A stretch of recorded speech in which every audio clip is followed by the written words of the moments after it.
Hello. I think I'm woo.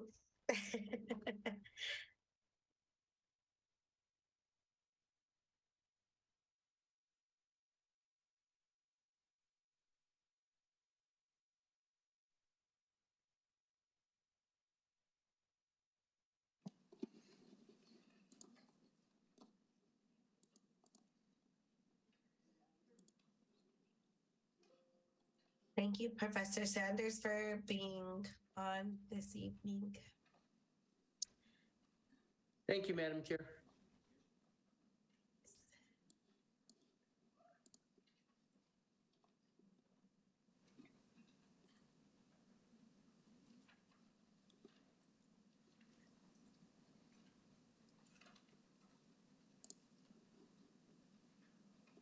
We're going to get started in just a minute. Just bear with us. We're having a little bit of technical difficulties. Thank you.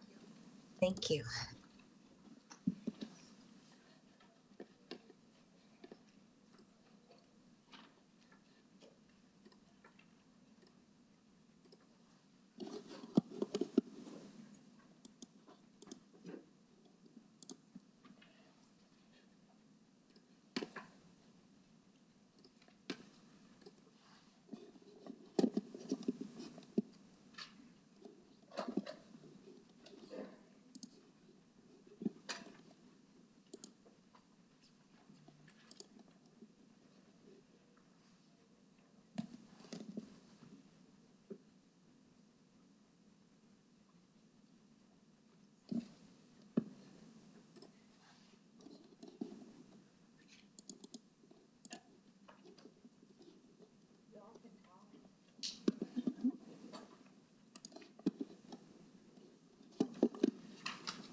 Yeah.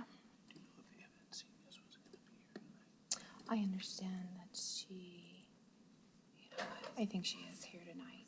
Let me, I can confirm with Tia real quick. I'll text you.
Okay, Madam Chair, we're going to be live.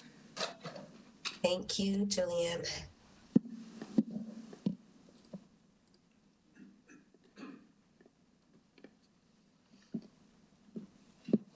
Yay, hello, and welcome to everybody in the chambers. Thank you for attending again on this and participating in our civic engagement. I call this December 13th, 2022 hybrid administrative meeting of the Board of County Commissioners to order. I will be chairing and presiding via Zoom along with Commissioners O'Malley and Commissioner Quesada. We'll be obviously here on Zoom. And thankful to Commissioner Viscotti and Vice Chair Benson in the chambers. We will have a moment of silence followed by the Pledge of Allegiance led by Vice Chair Benson.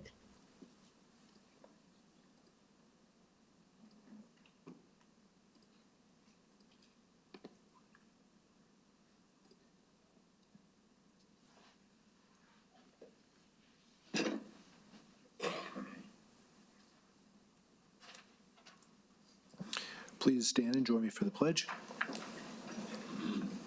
I pledge allegiance to the flag of the United States of America and to the republic for which it stands, one nation, under God, indivisible, with liberty and justice for all.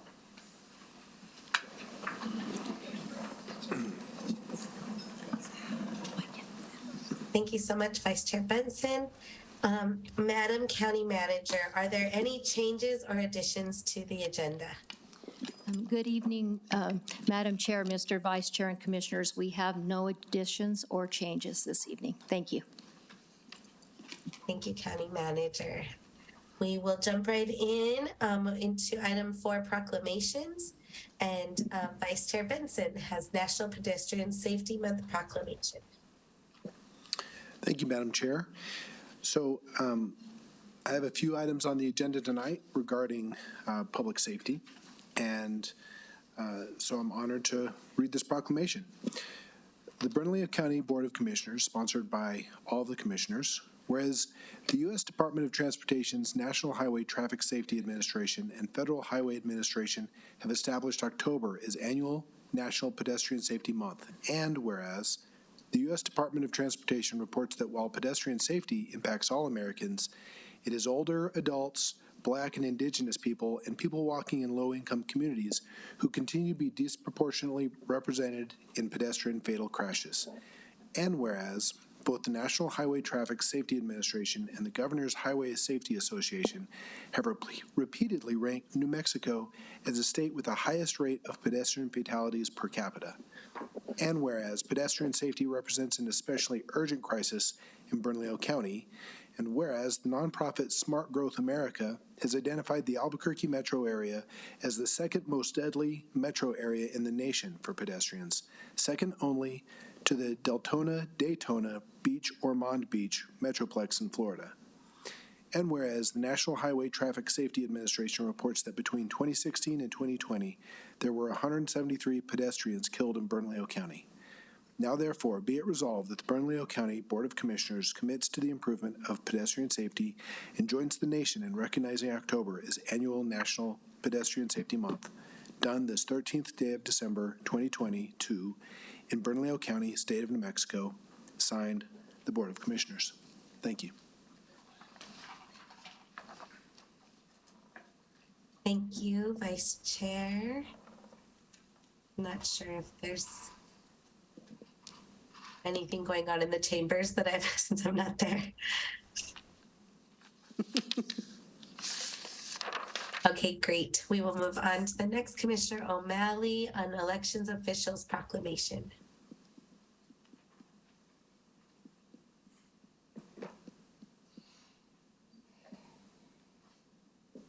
Commissioner, we're not hearing your volume.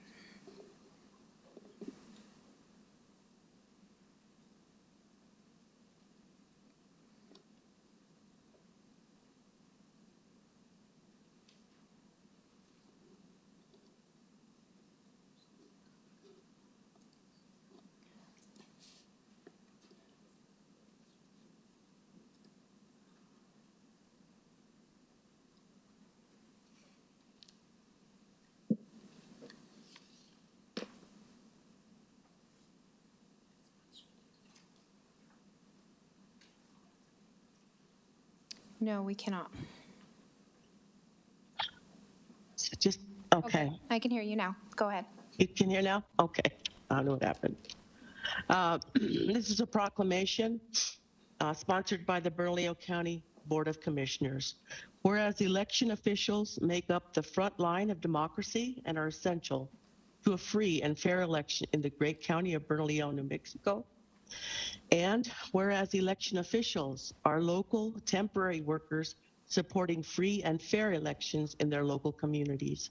And whereas election officials undergo elections training and take an oath of office to faithfully support the New Mexico Constitution and the Constitution of the United States. And whereas many election officials are veterans, retirees, or seniors who participate in the election process in continued service to our country. And whereas election officials are registered as Republicans, Democrats, Libertarians, Independents, working families, green or decline to say, but put aside party affiliation to support a fair and transparent election process. And whereas election officials assist thousands of voters in their communities and provide vital support and access for individuals with disabilities. And whereas election officials work hundreds of hours from the start of early voting on October 11th to Election Day on November 8th and post-election day tallying of results. Now therefore be it resolved that the Bernalillo County Board of Commissioners acknowledges and expresses sincere appreciation to all election officials whose contributions helped make the 2022 general election a success in Bernalillo County, done this 13th day of December 2022 in Bernalillo County, state of New Mexico, signed by all the Board of Commissioners. Thank you, Madam Chair. Thank you, Commissioner O'Malley. And the next proclamation is mine, but I'm having trouble pulling it up. I don't know if it's because I'm in a funky place. I was hoping I could maybe ask if County Manager or Julianne could read out the proclamation for Jan Hagersman and Ana Marie Chavez.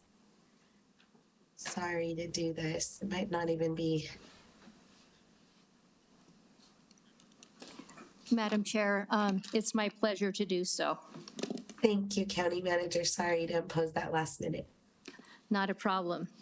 So acknowledging Jane Hagenson as a selfless, celebrated pillar of our community whose talents as a volunteer food pantry manager have blessed many people and organizations, and acknowledging that servant leader fittingly describes James' gift for successfully coordinating food and clothing distributions at Highland High School and in the International District, and acknowledging that Ms. Hagenson has volunteered her time and abilities to provide food for 30 families a week for 10 years and has made sure that hundreds of children have been properly fed when systems have broke down or failed.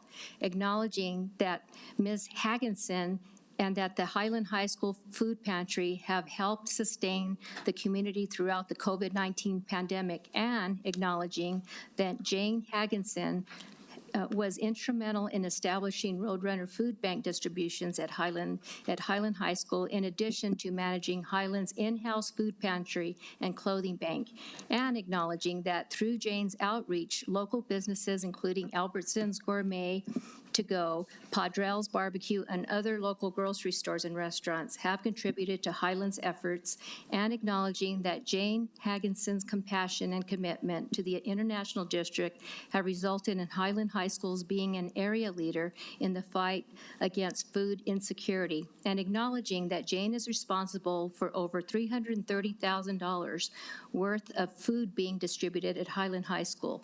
Now, therefore, it be resolved that the Bernalillo County Board of County Commissioners honors and offers a heartfelt thank you to Jane for her extraordinary and valuable contributions and public service to our community. Done this 13th day of December 2022 in Bernalillo County, state of New Mexico. Jane, are you here? Can you come up? Or would somebody like to come up? Thank you so much, County Manager. I just also want to comment, and I'm glad Jane is in the audience if you want to take a minute. I just want to say, community came to me asking to acknowledge Miss Jane Hagginson, and of course, so excited to do so. Community came to me to say how much she does exactly what's said in the proclamation, and without recognition and without asking for it, and so I'm just honored to be able to acknowledge all the work you do in my district, and specifically the International District and at Highland High School, and for that community.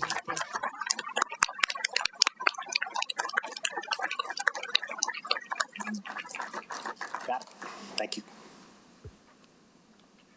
And County Manager, I was able to pull up the Anna Marie. It finally came up. It took a while, I guess, so I could read the Anna Marie. Thank you. I wanted to, this next acknowledgement, the Bernalillo County Board of Commissioners does hereby acknowledge Ana Marie Chavez. Ana Marie Chavez is a selfless, celebrated pillar of our community whose talents as a hotel and property manager have blessed many people and organizations for 10 years. And acknowledging that servant leader fittingly describes Ana's ability to serve unhoused people.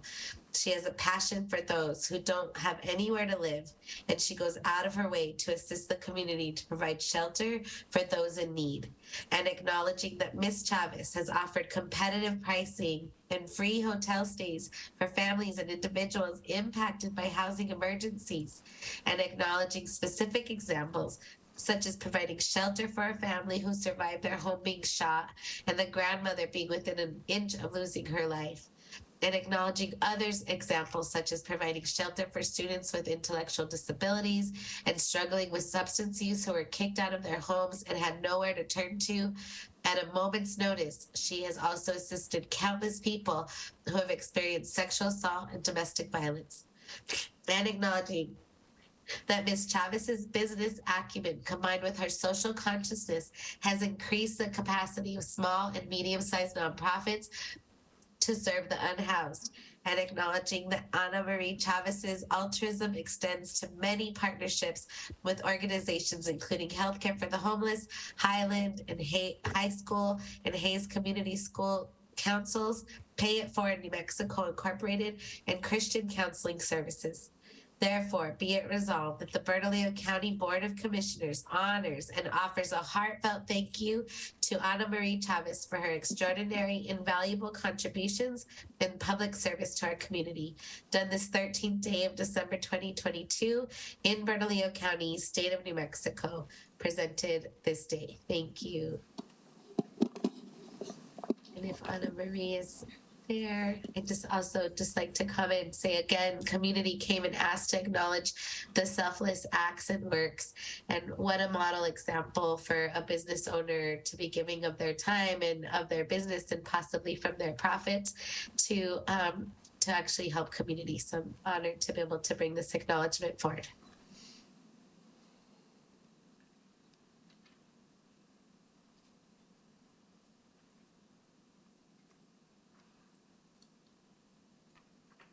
If Ana Chavez is not in the office, thank you, I can see now.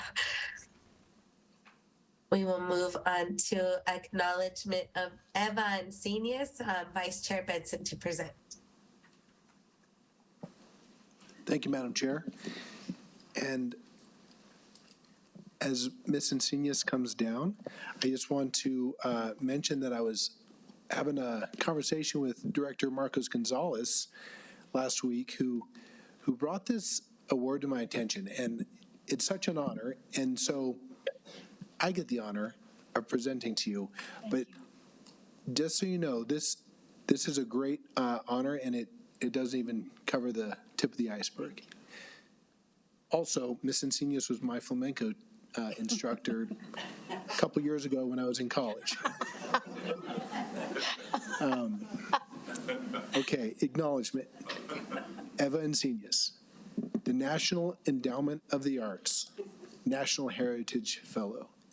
Acknowledging that Eva Encinias has devoted her life to building a home for flamenco in the United States and for introducing Spain, the birthplace of flamenco, and the larger world to the incredible flamenco created in New Mexico, and acknowledging that Encinias was born in Albuquerque into a family that had long embraced Nuevo Mexicano traditions of music and dance, constantly surrounded by the guitar and songs of flamenco. Eva and her siblings were taught to dance and sing from a very young age by their mother, acclaimed flamenco dancer Clarita Garcia de Aranda, and acknowledging that in 1976, Encinias began teaching a flamenco class at the University of New Mexico, unknowingly embarking on a 43-year career at the university. Encinias spearheaded the development of both undergraduate and graduate degrees with concentrations in flamenco, the only accredited dance program in the world to boast such specializations.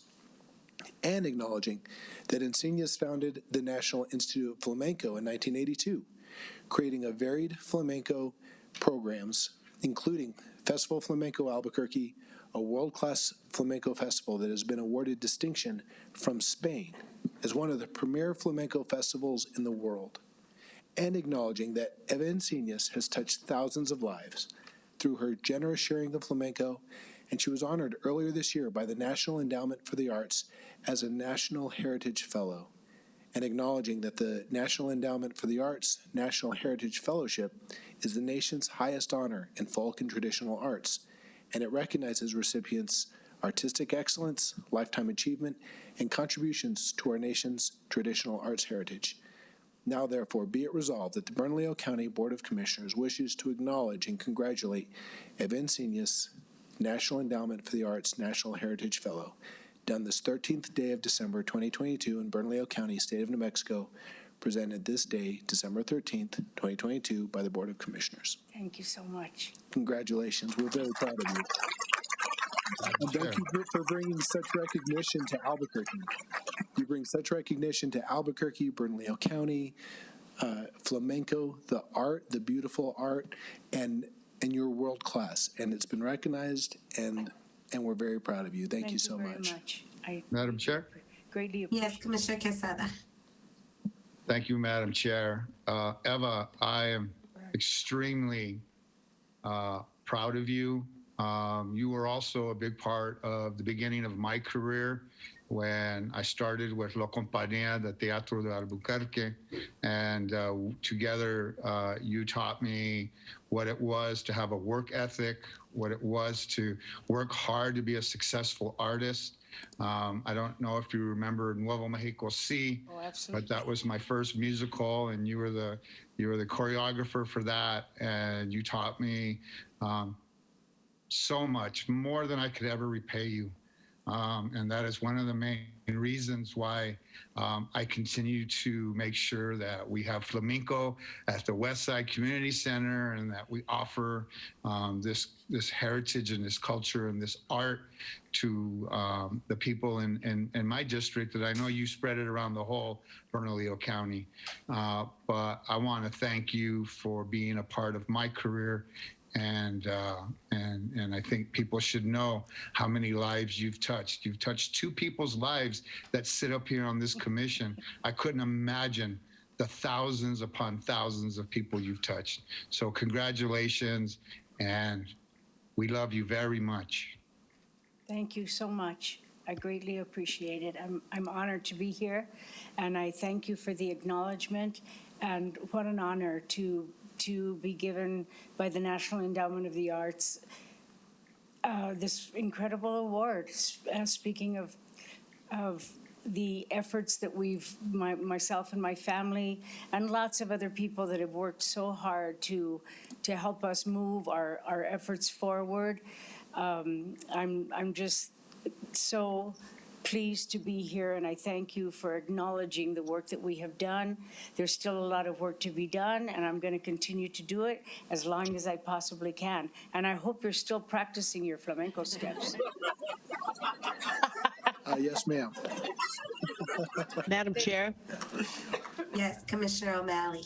thank you. I also have been an admirer of Eva and her family. I met Eva many, many years ago walking in the council district, and I got to know her, and of course I've been very supportive of the work of the foundation and the school, And I'm just really proud that they were able to find a home in the Sawmill Community Land Trust. Again, congratulations, Eva. You are a real, I mean, it's just a real sense of pride that we acknowledge you. So thank you very much. Thank you, Commissioner. Agree with everything said. Eva, you were also my teacher for one short little semester that I probably failed terribly at flamenco. But I love watching it, and I'm always so thankful for just the art and culture and access you bring to our communities and our families, and the young ones in particular. But I know you serve all ages, but I really love the way young people get to engage with you, and thank you for your leadership and just your vision that keeps expanding and growing. Thank you very much. Madam Chair, I just want to say one more thing, for the audience's appreciation. Ms. Encinas is obviously a national hero and has brought flamenco here to the United States and made it a real spotlight, garnering the attention of the birthplace, Spain. But she walks the talk too, and she teaches summer classes to Bernalillo kids at every community center throughout Bernalillo County. And she's a great partner for us in terms of keeping kids engaged and involved. And at our West Side event, Evening in Paradise, she brought a troop of her cute little kiddos, man, and they were just tearing it up, doing beautiful flamenco, better than I did. And I just want to make sure just bring awareness to you. You walk the talk, and it's such an honor that you're bringing here to receive this award, but it's well deserved. Well, thank you. And I also want to say that flamenco was an incredibly important part of my life as a child. And when I retired from the university, it gave me the opportunity to be able to reach out more to children, which I love doing in the community centers. Whenever I can, I try to be there so that I can pass on this beautiful art form, and I'm committed to doing that as long as I possibly can.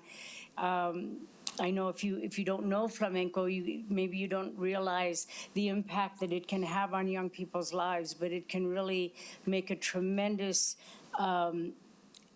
influence in a very, very positive way on young people and people of all ages.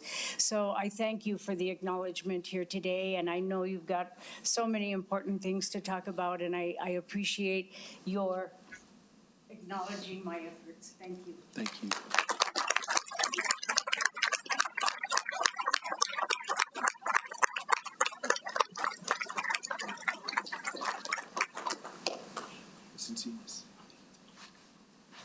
Stand right there for me. 3, 2, 1. 3, 2, 1. Got it. Thank you.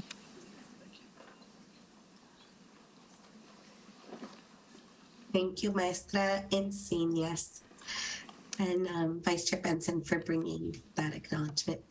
So definitely last on our proclamations, but not least, is Tuesday, our outgoing elected officials. We have acknowledgements, and our county manager, Julie Morgaspaca, will be presenting. Good evening, Madam Chair, Mr. Vice Chair, and commissioners and everyone. It's my distinct honor to be presenting acknowledging our outgoing elected officials. This is on behalf, so the Bernalillo County, on behalf of the county commissioners, would like to recognize, acknowledge, and honor the leadership and dedication of our outgoing elected officials. District 1 Commissioner Debbie O'Malley, District 5 Commissioner Charlene Piscotti, Assessor Tanya Gettings, and Sheriff Manuel Gonzalez III. So first, I'd like to acknowledge Commissioner O'Malley. Acknowledging Debbie O'Malley is the Commissioner of Bernalillo County District 1, which includes much of the North Valley, downtown, west side, Tahajali, and part of the Laguna Pueblo, and acknowledging Commissioner O'Malley was first elected to the County Commission in 2014 and re-elected in 2018, contributing to her more than 30 years of public service, first as a neighborhood leader and 9 years as an Albuquerque City Councilor, and acknowledging Commissioner O'Malley has a record of service that is unsurpassed and includes Chair and Vice Chair of the Bernalillo County Commission, Chair of the Water Authority Board, Mid-Region Council of Governments, Metropolitan Transportation Board, and the City Council Land Use and Zoning Board, and President and Vice President of the Albuquerque City Council. And acknowledging, as a commissioner, Debbie O'Malley has championed many causes, including mental health initiatives and drug treatment and support services for those in crisis through the Bernalillo County Behavioral Health Initiative, supported by the county behavioral health tax, safe and secure housing for those chronically experiencing homelessness, suitable employment with sustained pay and sponsorship and continued support of Bernalillo County's housing initiative, Tiny Home Village, and acknowledging Commissioner O'Malley was founder and executive director of the Sawmill Community Land Trust, where she spearheaded the planning and development of Arboleda de Vida, a nationally acclaimed revitalization project in the Sawmill and Old Town District, and acknowledging Commissioner O'Malley has fulfilled her term on the Bernalillo County Board of County Commissioners and will forever be remembered as an honored and respected leader and appreciated for her lifelong commitments and achievements. Now, therefore, be it resolved that the Bernalillo County Board of County Commissioners recognizes, acknowledges, and honors the leadership and dedication of Debbie O'Malley to the citizens of Bernalillo County, done this 13th day of December 2022 in Bernalillo County, state of New Mexico. Commissioner O'Malley, would you like to say a few words? Thank you very much, Madam Chair, and of course, County Manager Julie Baca. I also want to add my thanks to the outgoing elected officials for their service to our community. I've always felt fortunate to have been able to represent the community I love. As a counselor and commissioner, I not only had the opportunity to serve my district, but my community as a whole. And to do so for 20 years has been a great privilege. There are so many people to thank over the years.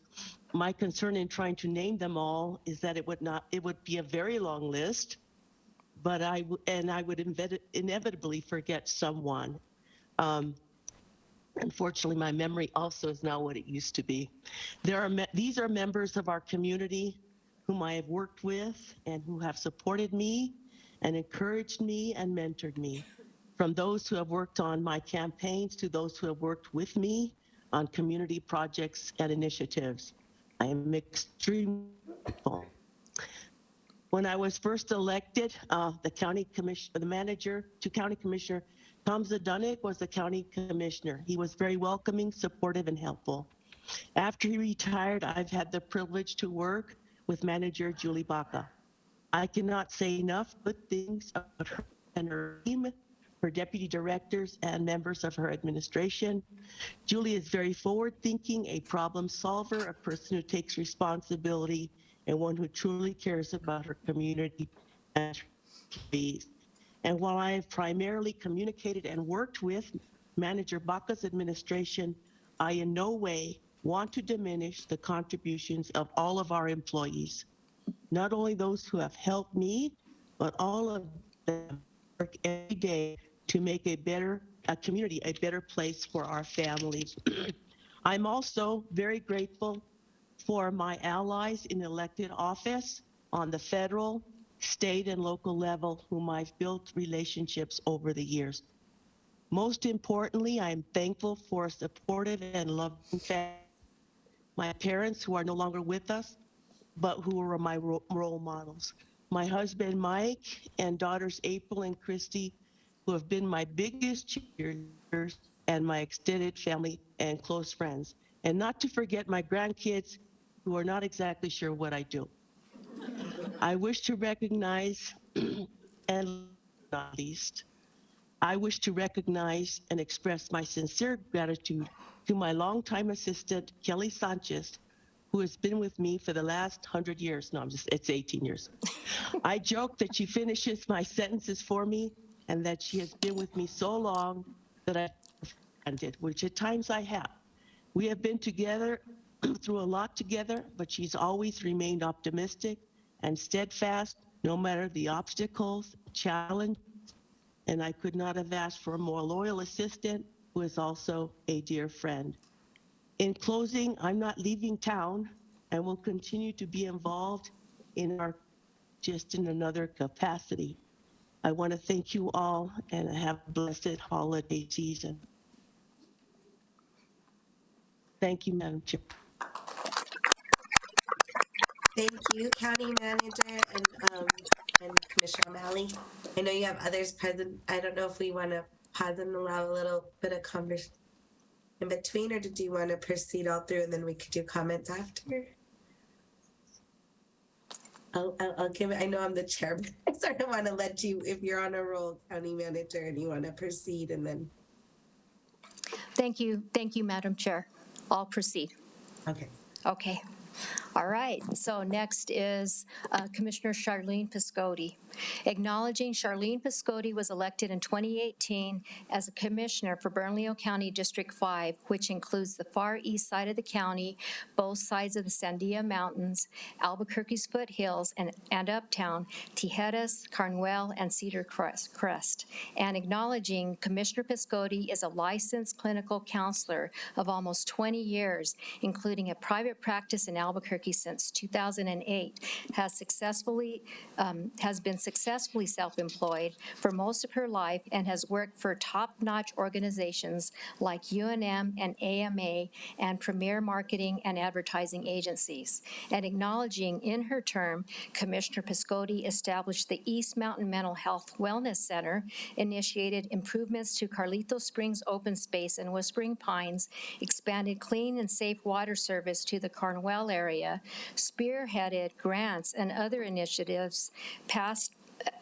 a gender pay equity ordinance, welcomed refugees and immigrants, and increased attendance at the East Mountain celebration tenfold.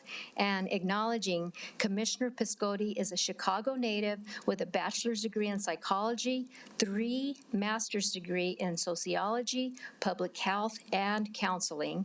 She is also a certified Jungian psychotherapist and is a trained equine assisted therapist. And acknowledging Commissioner Charlene Piscotti has served her term as Bernalillo County Commissioner to the best of her talents and abilities and will forever be remembered as an honored leader and a respected and appreciated colleague. Now, therefore, it be resolved that the Bernalillo County Board of Commissioners recognizes, acknowledges, and honors the leadership and dedication of Charlene Piscotti to the citizens of Bernalillo County, done this 13th day of December, 2022 in Bernalillo County, state of New Mexico.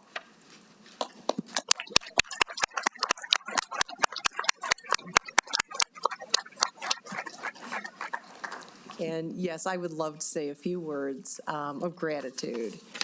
I'm not even sure where to start. I don't have anything written out, but there's so many people to thank. Just a huge heartfelt thank you to everyone who has supported me from the very beginning, friends and family who have known me and loved me before I even got the call to run for office, for this particular office. I always thought county government is where it's at, man, because you have a lot of power to change things on a big level as well as on that micro level that affects people day in and day out. And so it's definitely been such an honor to have run for this, to have won this seat, and to served in this capacity for the past 4 years. I can't imagine anything else that would be greater than doing this. I want to thank county leadership, County Manager Julie, Ken Martinez, my go-to people throughout the past 4 years. Thank you so much for really helping my district, helping me understand a lot of the legal issues, barriers to things that maybe I wanted to get done. And so helping me through that to actually accomplish getting things done for my district and for the county in general. I want to thank also my fellow elected officials. It's been an honor to serve with you all. And now let's get down to the nitty-gritty, because I want to thank the DCMs, the deputy county managers, and, division directors, all the leadership, and especially the people on the ground, the staff who make stuff happen. I live in unincorporated Bernalillo County in the East Mountains, and I know how important our staff is. Our slogan used to be Bernalillo County, it's more than you think, and it's so true that Bernalillo County does so much, and it would not get done without the wonderful people who work for the county.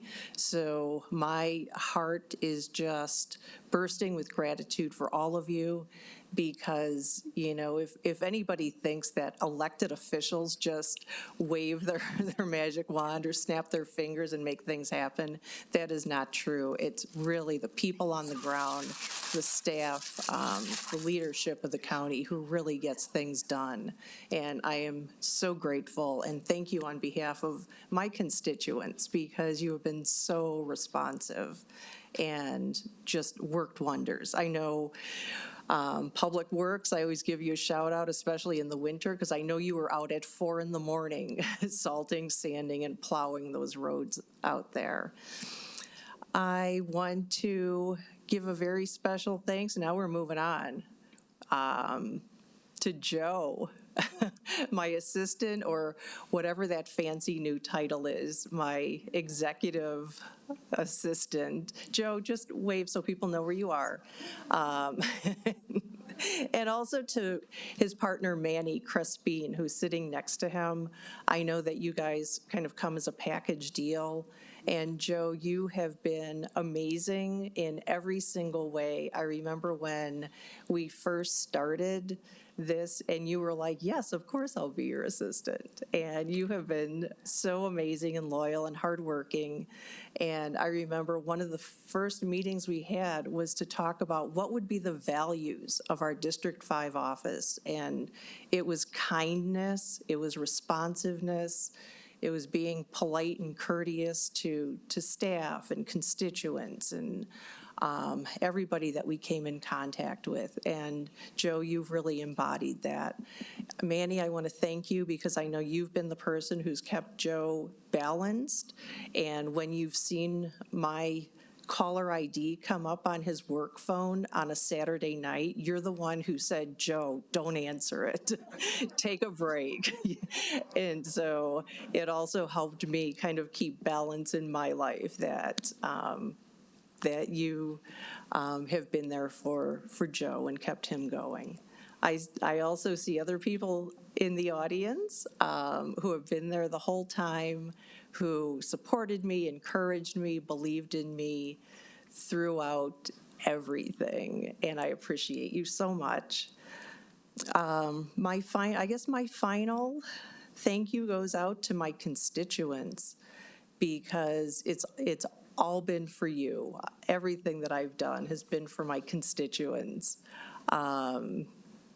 In some cases, taking a bullet for the team, that's fine. It's because I love my people so much, and I will do anything for you. So I am not going away. I will continue to serve my community and be there for you in any way I can. I just love you all so much. I've never made a secret of that. And so I just want to say I will always love you. Thank you so much for this honor.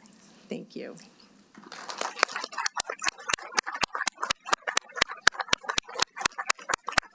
Thank you, Commissioner Custodian, County Manager Baca. I believe you have 2 more important acknowledgements.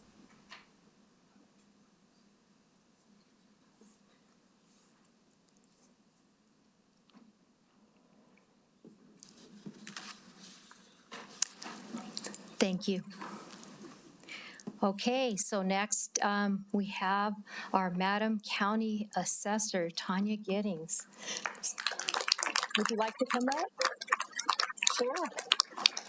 Acknowledging Tanya R. Giddings is the duly elected assessor of Bernalillo County, and acknowledging Giddings was appointed in 2013 to the position of assessor by the Bernalillo County Board of County Commissioners to fill an unexpected term, and was subsequently elected to four-year terms in office in 2014 and 2018, and acknowledging Giddings began her professional career in the Bernalillo County Assessor's Office in 1993. I don't know if you all knew that. Spent 5 years with the Albuquerque Police Department, served the U.S. Department of Justice with the Federal Bureau of Investigation, served as the Government Relations Officer for the University of New Mexico, and got her wings as a flight attendant with Southwest Airlines. You have anybody passes? I'm just kidding.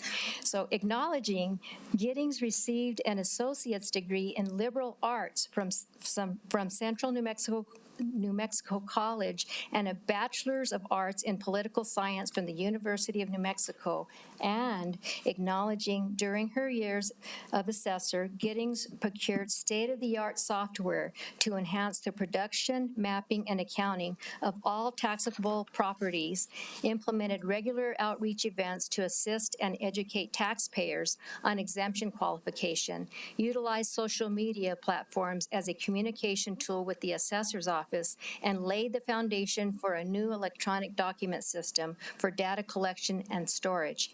And acknowledging during her more than 8 years as Bernalillo County Assessor, Giddings began a New Mexico Certified Appraisal Program in 2016, was recognized with the Property Tax Achievement Award from the International Association of Assessing Officers in 2015, was awarded a Local Government Leadership Program certificate from the New Mexico School Boards Association in 2015, became an honorary member of MANA, a national Latina organization, and is a 2015 Achievement Award winner by the National Association of Counties.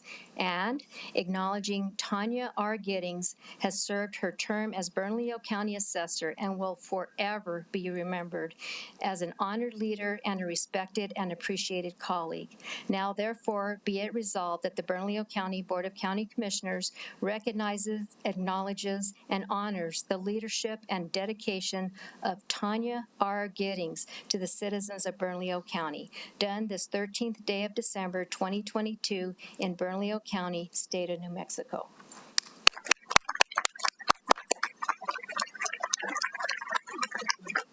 If you'd like to say a few words.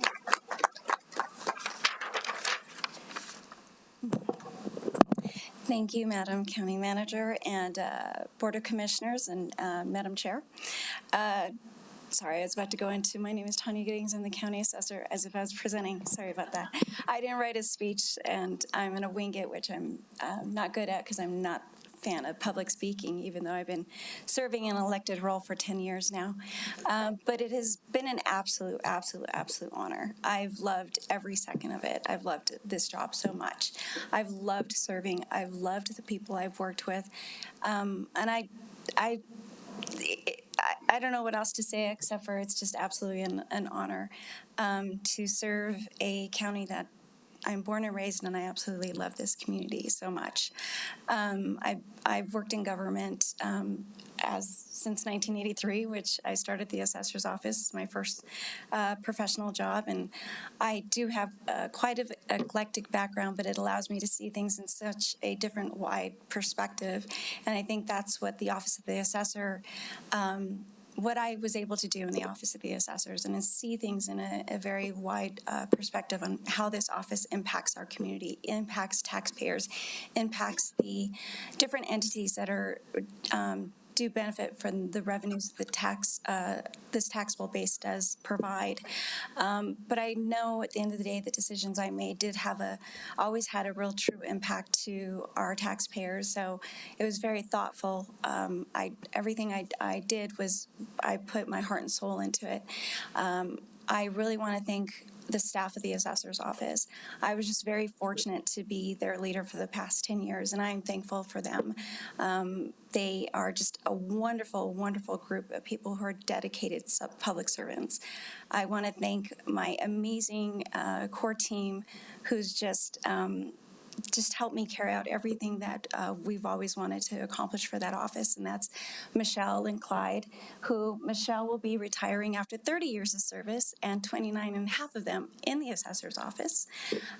So again, that just shows to you the dedication that you have of the staff of the assessor's office.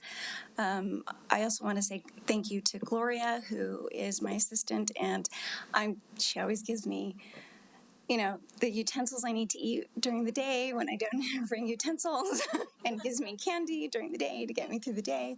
So I'm thankful to her.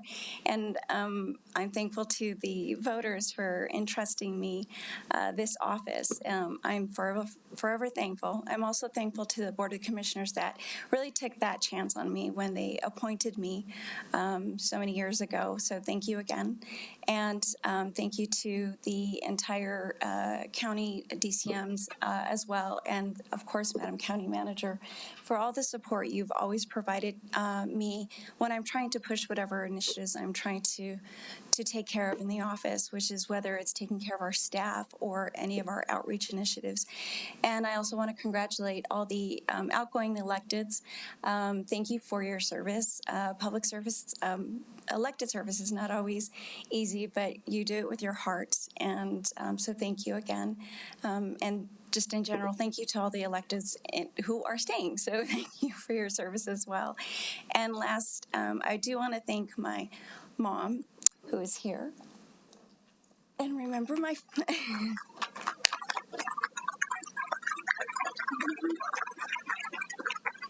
and remember my father, who's here in spirit, who was my biggest supporter and always reminded me he was my constituent. And I want to recognize my in-laws. Sorry, I'm forgetting my in-laws, Mr. and Mrs. Garcia, who are sitting right there. And my brother who's not here with me because my niece is about to have her basketball game. But my sister Nicole and Pamela, my auntie, and all my nieces and nephews. If there's anybody else in the audience who are my core staff members, thank you for being here. But anyways, thank you again, and thank you for the recognition. Thank you. Oh my God. And my husband, Chris.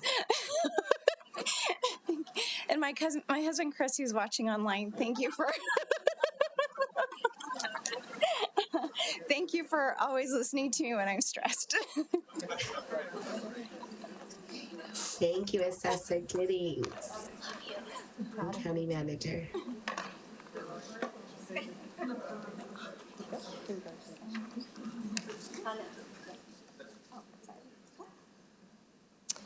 Do I go over there or just stay? Oh, just go up there. So I can take a picture. You guys want to take a picture? Mr. Vice Chair? Can I get you guys in for a picture? Sorry. You're not done yet. 3, 2, 1. 3, 2, 1. Thank you.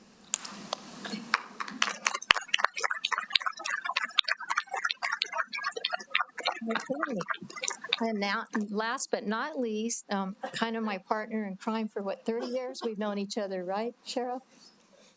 Yeah, we started off at working at a district court, Second Judicial District Court on Tijeras, the old district court, and he was court security, and I worked in finance, so known each other for a long time.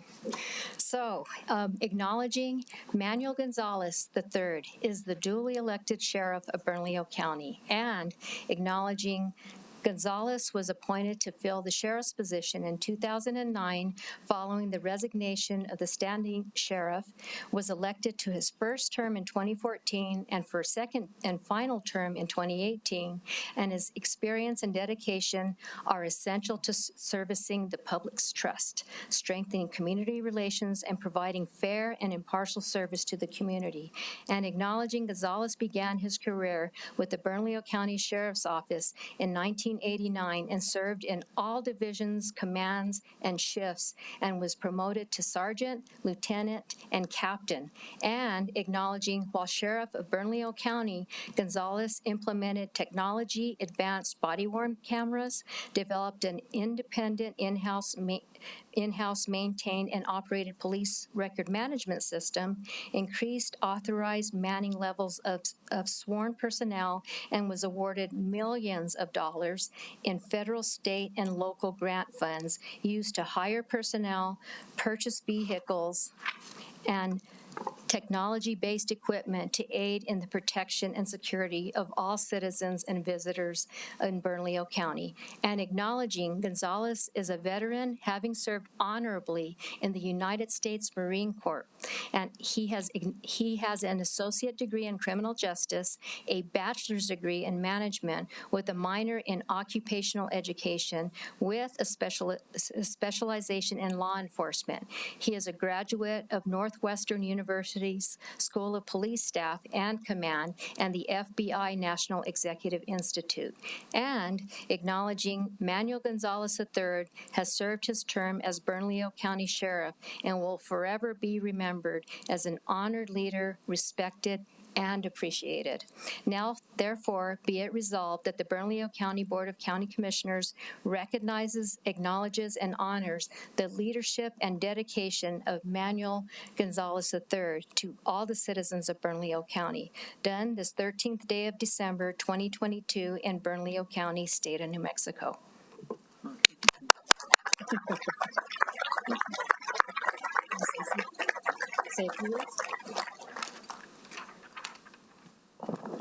Madam Chair, County Commissioners, thank you. First of all, I'd like to thank God for having this opportunity to be an elected official in a county that I grew up in and was raised in, and have the opportunity to serve. This has been something that I'll never, ever forget and always be grateful. And I'll be grateful to the county and all the current, I'm going to say officials, but also all the staff. It really takes a staff to move an organization, and I can't ask for a better staff, not only at the Sheriff's Office, I'm talking about countywide. I've had great relationships with them. They've been so supportive. They've helped us get through the tough times, and there's been many, and I'll always appreciate them. The other people I want to definitely recognize is my family, my wife Elaine, my 3 kids, Manuel, Sophia, and Isaiah, for standing by my side through the years.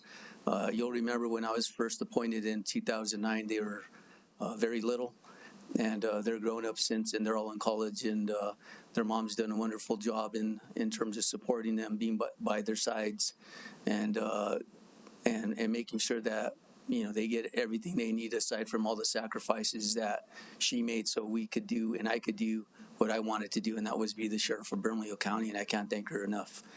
I'd also like to thank my colleagues and the people that made this happen. I've been able to serve in, again, the county that I love, and that is definitely the people. It's those ongoing relationships that inspire and drive us. I'd encourage anybody that wants to continue to serve or help out or be part of the county. This is a great organization. This is a recruiting message. Look at MDC, look at the Sheriff's Office, look at all the other wonderful offices that are there. It'll be life-changing just like it was for me, because I came here with absolutely nothing. And based on that resume, I'll always be grateful to the citizens for supporting me in that, because that comes at a cost, and it comes from their tax-paying dollars, and make sure that they have get a return on their money, is that we're here to serve them. So I'll always be grateful to them, and I'll always appreciate them. I'd like to thank the commission again, and of course my friend Julie, and of course my staff. Thank you. I'll always appreciate you. And remember, I am moving on from the office, but if the county ever needs anything, I'm here for you. I'm here to pay forward all the gratitude and thanks I have for you. Thank you.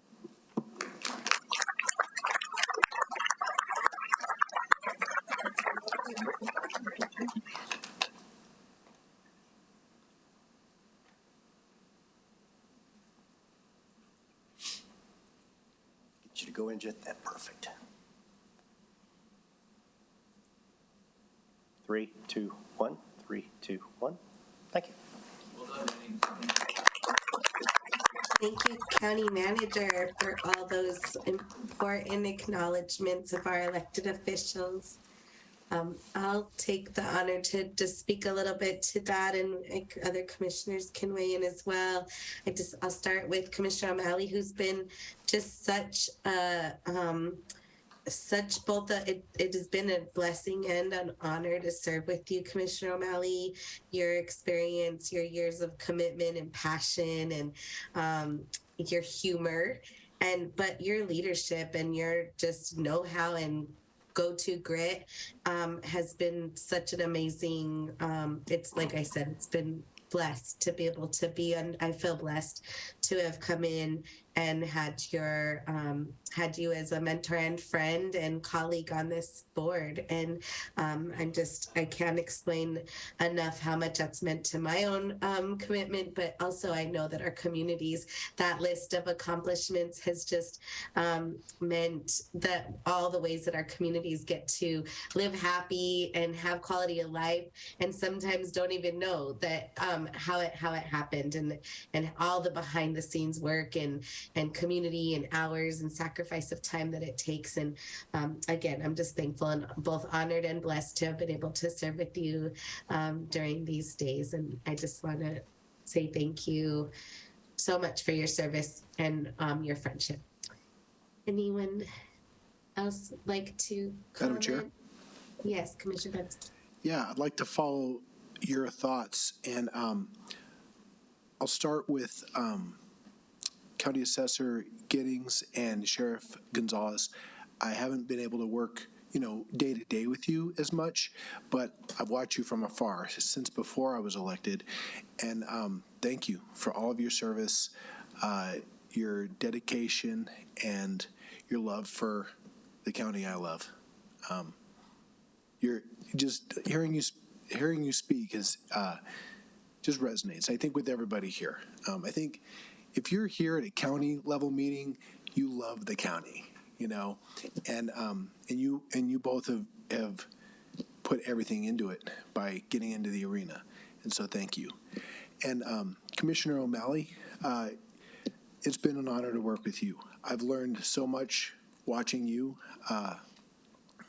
watching your dedication to your community, and your effectiveness. I hope I can be a fraction of as effective as you have been for your constituents. I hope to be that for mine. You are tough, and you're a fighter, and you're passionate, and it's inspiring. And I appreciate being able to call you at any time and pick your brain and ask your opinions, and even when we didn't agree, which was fairly often, you were still always so open and friendly with me, and I didn't know what to expect coming out of this commission, and it's been an honor, and I hope the best for you. You mentioned that you're not going away, and you don't even have to mention that. I think everybody knows you'll be involved some way, somehow, as long as you're breathing. So I look forward to seeing what you do, and I look forward to staying in touch. Commissioner Piscotti, I believe you were the first commissioner that I actually spoke with after I won my election, and I can say very similar things about you. You've been so open and friendly, easy to work with, and I've learned a lot working with you as well. You were the first chair for our commission that I got to serve under, and I've had a great time working with you. And again, I know that you're not going anywhere, and I also had no idea how many master's degrees you had. It's pretty impressive, right? Or that you were a Jungian. And also, I just want to say, I'm the only Republican on this commission. And, sometimes it feels that way, but not often. Commissioner O'Malley and Commissioner Piscotti, when we do disagree, it's very friendly, and and we might not vote exactly the same, but it doesn't feel partisan. It feels very personal and issue-based, and it would be easy to not necessarily treat the one Republican on the commission that way, but you both have given me full respect, and you both have my full respect as well. So thank you so much. Thank you, Madam Chair. Thank you, Vice Chair. Madam Chair, Yes, Commissioner Quesada. thank you so much. I think that, being an elected official is a gift and a curse. First of all, I would like to thank, our sheriff, who took on an incredibly tough job. I think it's the biggest and hardest job out there for an elected official. And I can tell you that he made leaps and bounds in my district. It was a pleasure to really kind of collaborate when we had the chance to do that and do the things that we did. And I want to wish you all the best in the future.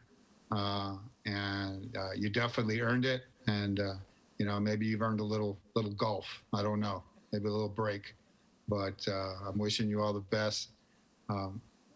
County Assessor Giddings, thank you so much for always taking my call, explaining things to me, because, all of that was definitely new to me when it came to the assessor part.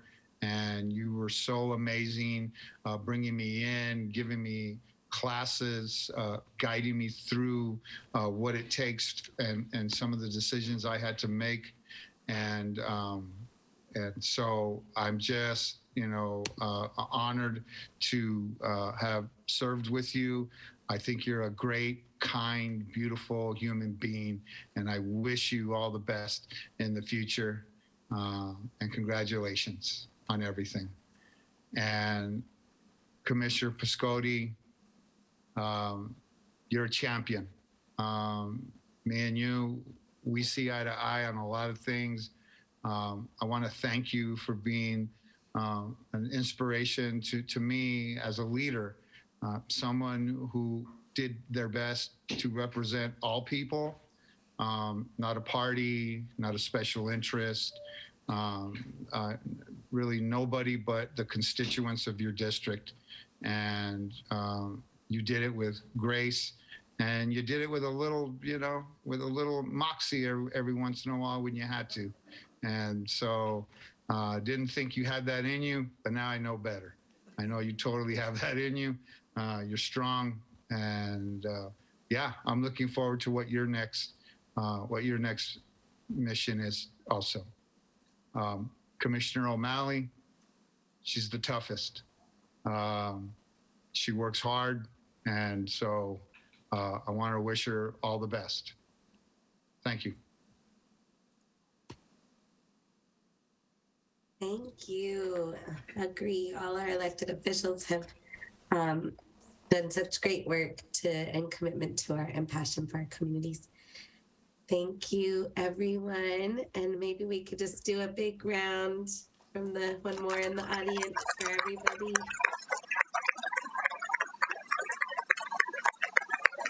Thank you for your service. I'm excited to see what's next. Okay, we are going to move on to item number 5, public comment and communications. But before we hear public comment, we will proceed with presentation item 5A. Economic Development Director Marcos Gonzalez, please proceed.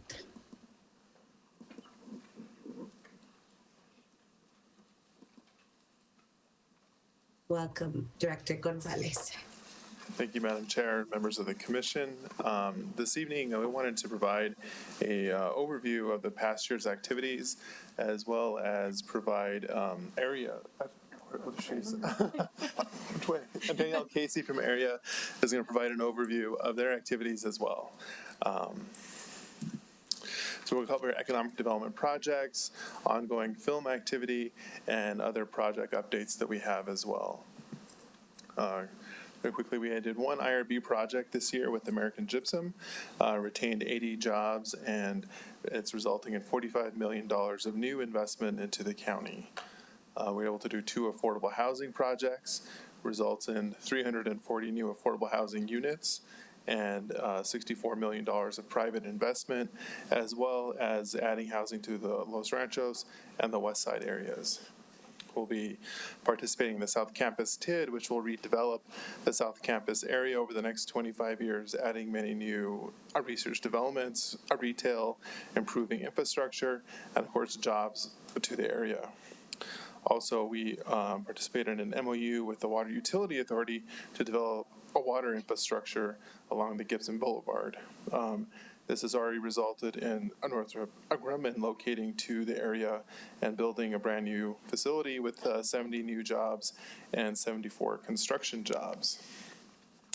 Our 2023 pipeline looks very promising as we are going to work to complete the Sawmill area IRBs and the LEDA project, as well as anticipate several new affordable housing projects.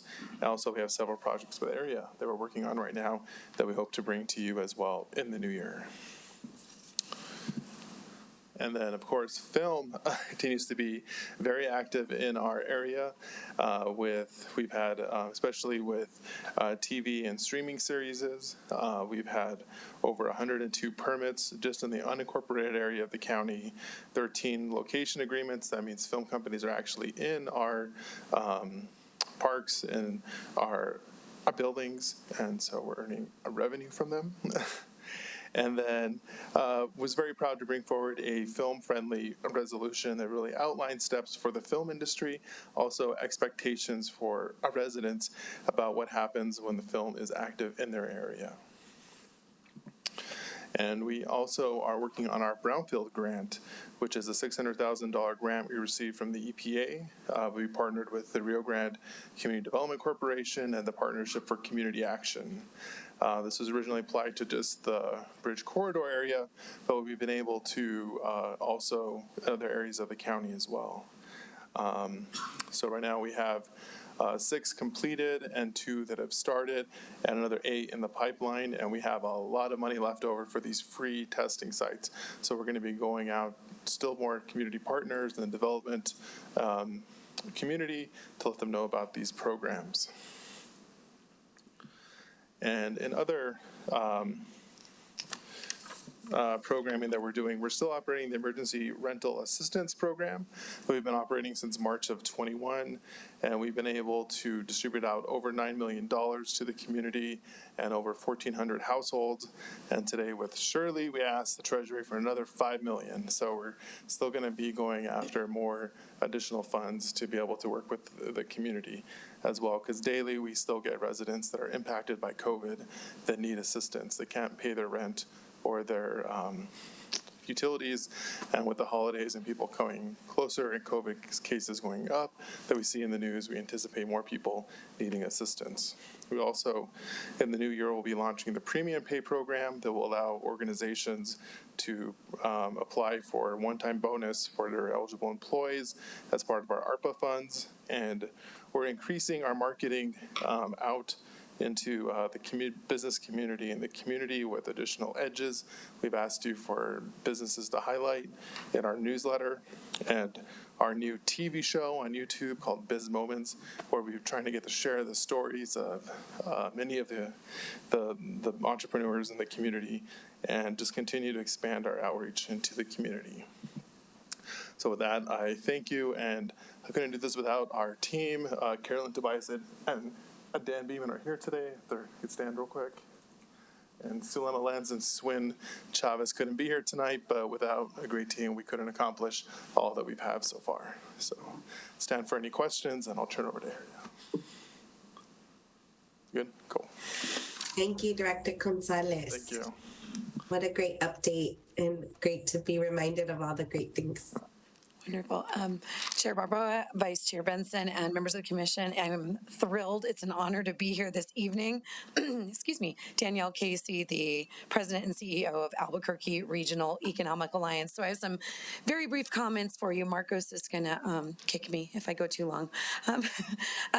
What's new at Area? So you last saw me in September when I was before you because we formalized an agreement for consultative services. Since then, and actually just last week, this is very important to our organizational structure and something we've worked on for the past year.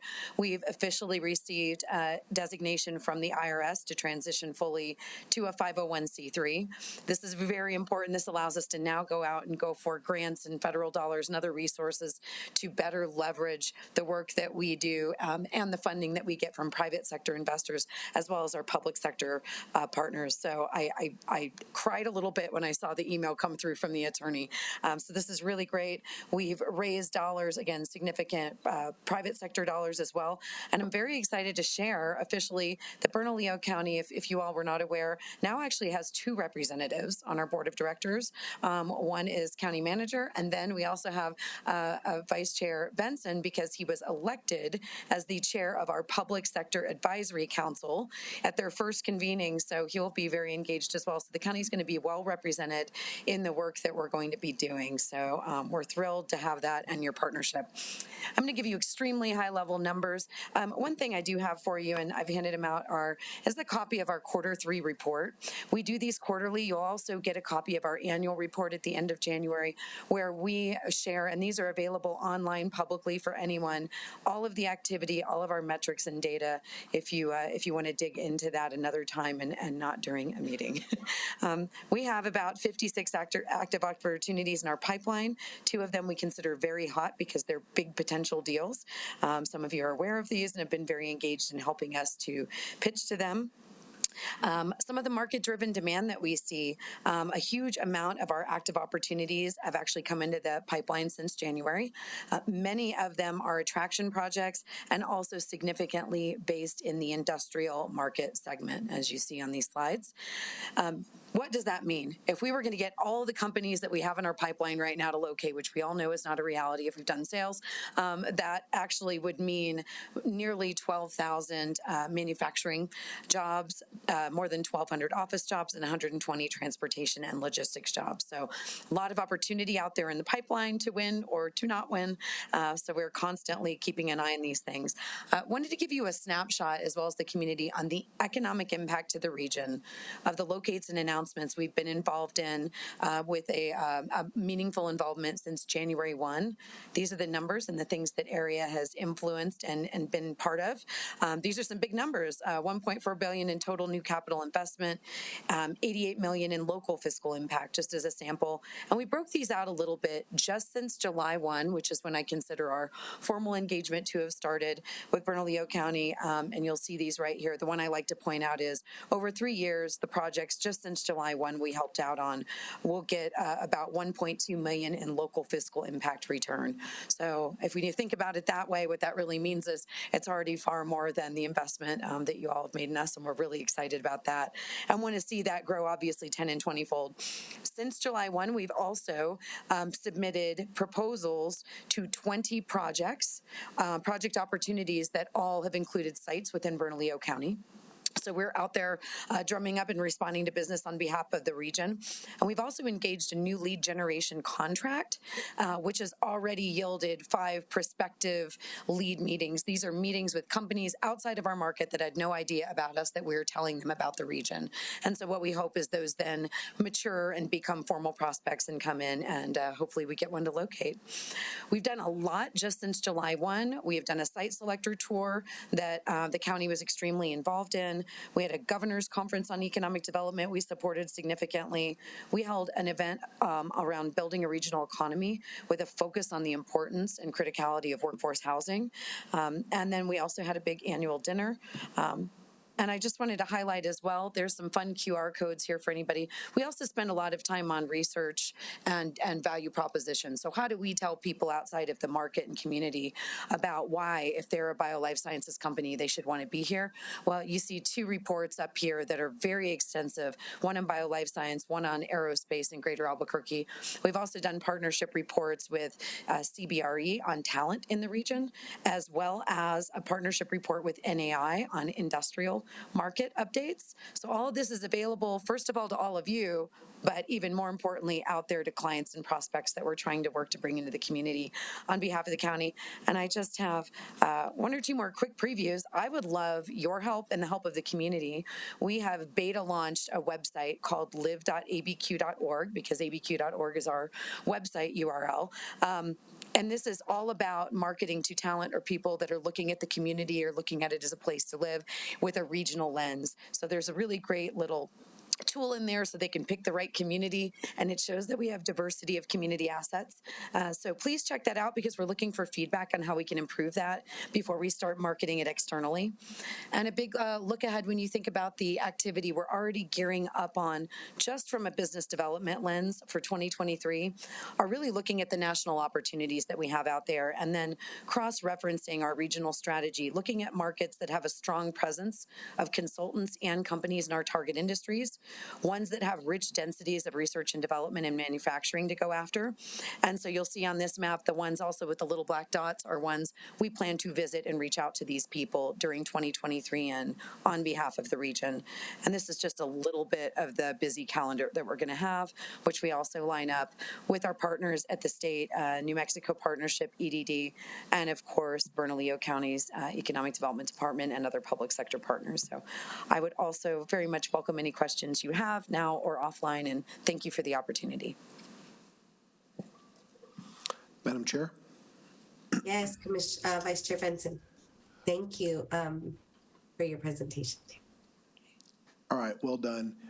Marcos and Danielle, this is exciting. It's a perfect union for us as a county to work with area. Marcos, you're the expert on everything business related. And Danielle, you've brought energy to economic development, casting a wide net to bring in jobs. And yeah, it's like you brought a couple cans of Red Bull to the local business development. So yeah, I'm excited to see more. We've already seen a great start, and I'm excited to see more. So well done, both of you. Madam Chair, this is Jen.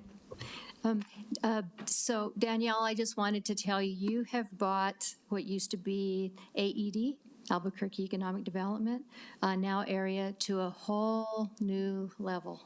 And I just want to thank you, and I appreciate all your hard work and dedication, and it's a pleasure to work with you. But I'm really proud of you. You've really elevated area, and thank you so much for your efforts. Thank you. It's very humbling. Thank you. Appreciate it. Thank you both so much for your presentation, for the updates, and I look forward to all those jobs coming to New Albuquerque and Bernalillo County. Looking forward. Thank you. Okay, without further, we can move to public comment. Get back there. So folks doing public comment, you will have 2 minutes to share your comments. You'll be notified when your time is up. For those participating via Zoom, you will be muted and moved to the waiting room when you're finished. Should any of the commissioners have follow-up questions to your comments, you will have an opportunity to answer. Julianne, how many do we have signed up to speak? And please call the first name. Madam Chair, we have 5 signed up this evening, all in person. And we'll start off with Mr. Don Schrader, followed by Samuel Rodriguez, followed by Ryan Zamora.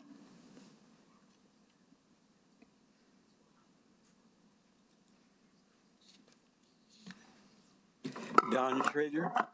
Moms and dads, this Christmas, why spend lots of money buying clothes and other stuff for your teenagers if they already have much more than they need? Instead, take a long walk together on a sunny winter day. Invite your sons and daughters to ask you any question about your lives. Tell them your painful lessons, your precious memories, your regrets. Open your heart and your lives to your teenagers deeper than you ever have. If I want people to open their lives to me, I need to first open my life to them. Moms and dads, if you do this with your sons and daughters, this will be a Christmas they will never forget unless they get dementia. If you usually booze on New Year's Eve, I urge you to celebrate sober, no booze. Why wake up the first day of the new year feeling like crap with a hangover? A hell of a way to start a new year. Booze is slow poison to every cell of the body. We can enjoy dancing, hugging, conversing with no booze. Booze has messed up and cut short the lives of many of my dear friends. I drink no booze. My weekly TV program on cable channel 27 public access is also on YouTube at Don Schrader, clearly from my heart. Those 6 words. I love personal questions. Thank you. Samuel Rodriguez, followed by Ryan Zamora, followed by Paul Heidel.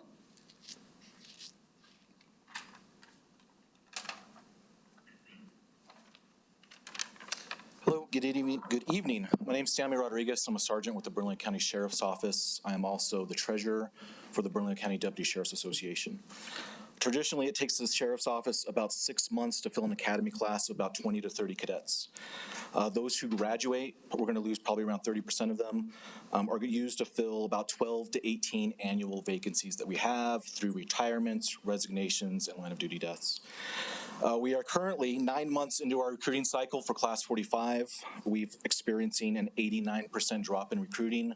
As a result, we have an academy class of 1 right now. Since 2019, retirements and resignations have increased 22%, and it's stayed every year 22% higher than usual. Currently, we have 23 vacancies, we have 28 eligible to retire, and we have 1 to fill their position. Governments are now competitive with compensation. For example, in 2002, that's this year, New Mexico State Police gave their people a 10.98% raise. Santa Fe Police gave a 16% raise. Albuquerque Police Department gave a 13% raise. Rio Rancho Police Department gave a 16.8% raise. And Bernalillo County gave a 2% countywide raise to all employees. We can't recruit unless we're willing to pay competitively. I truly believe our deputies provide some of the best police service in the state, and we are no longer compensating them as such. In case you're wondering, we crunched the numbers, and I think it's going to cost you around $6 million to get competitive again. Thank you. Thank you.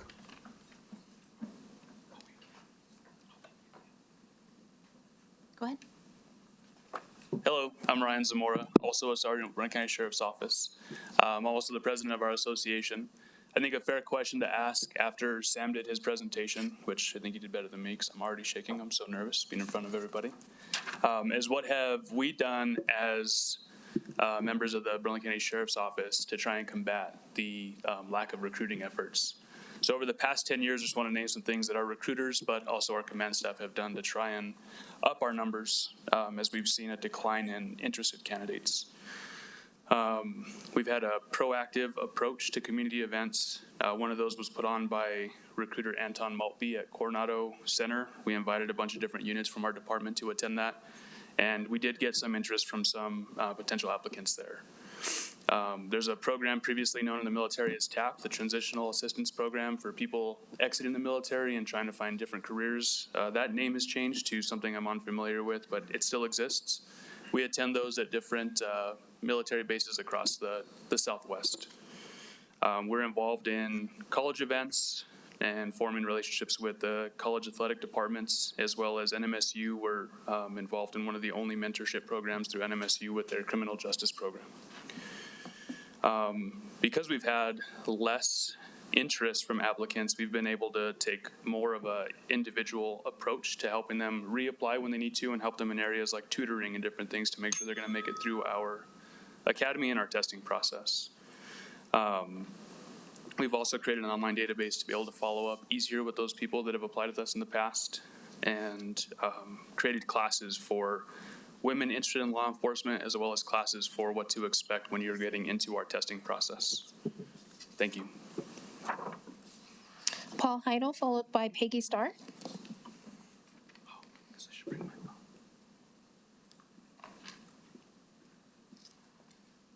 Good evening, Commissioners.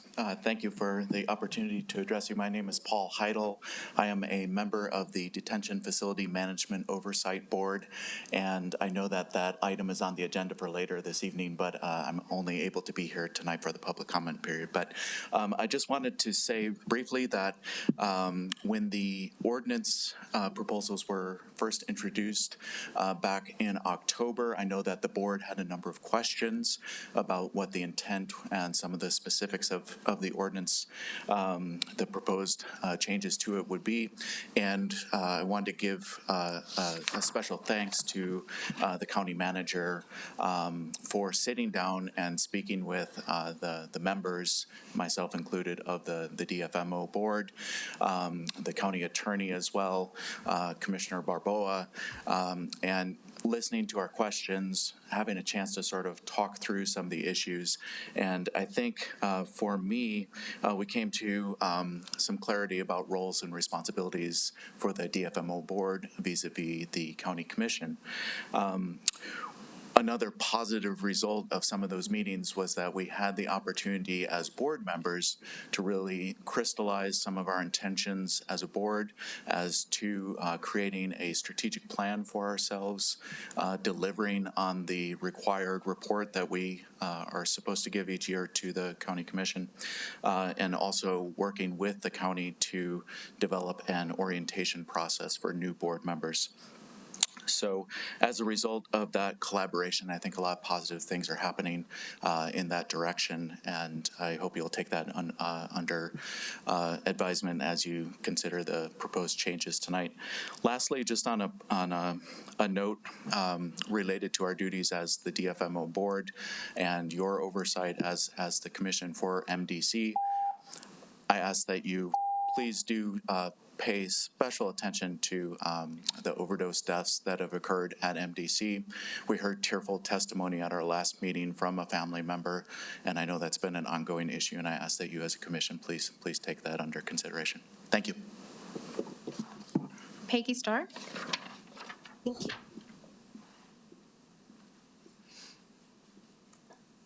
Good evening, everyone. Thank you for allowing me to speak. I'm asking for your consideration on item L, regarding my property at 1543 Bridge. In fact, I want to update you that the property has been sold and is no longer in my trust, and I wanted to update you as to the new owner's progress.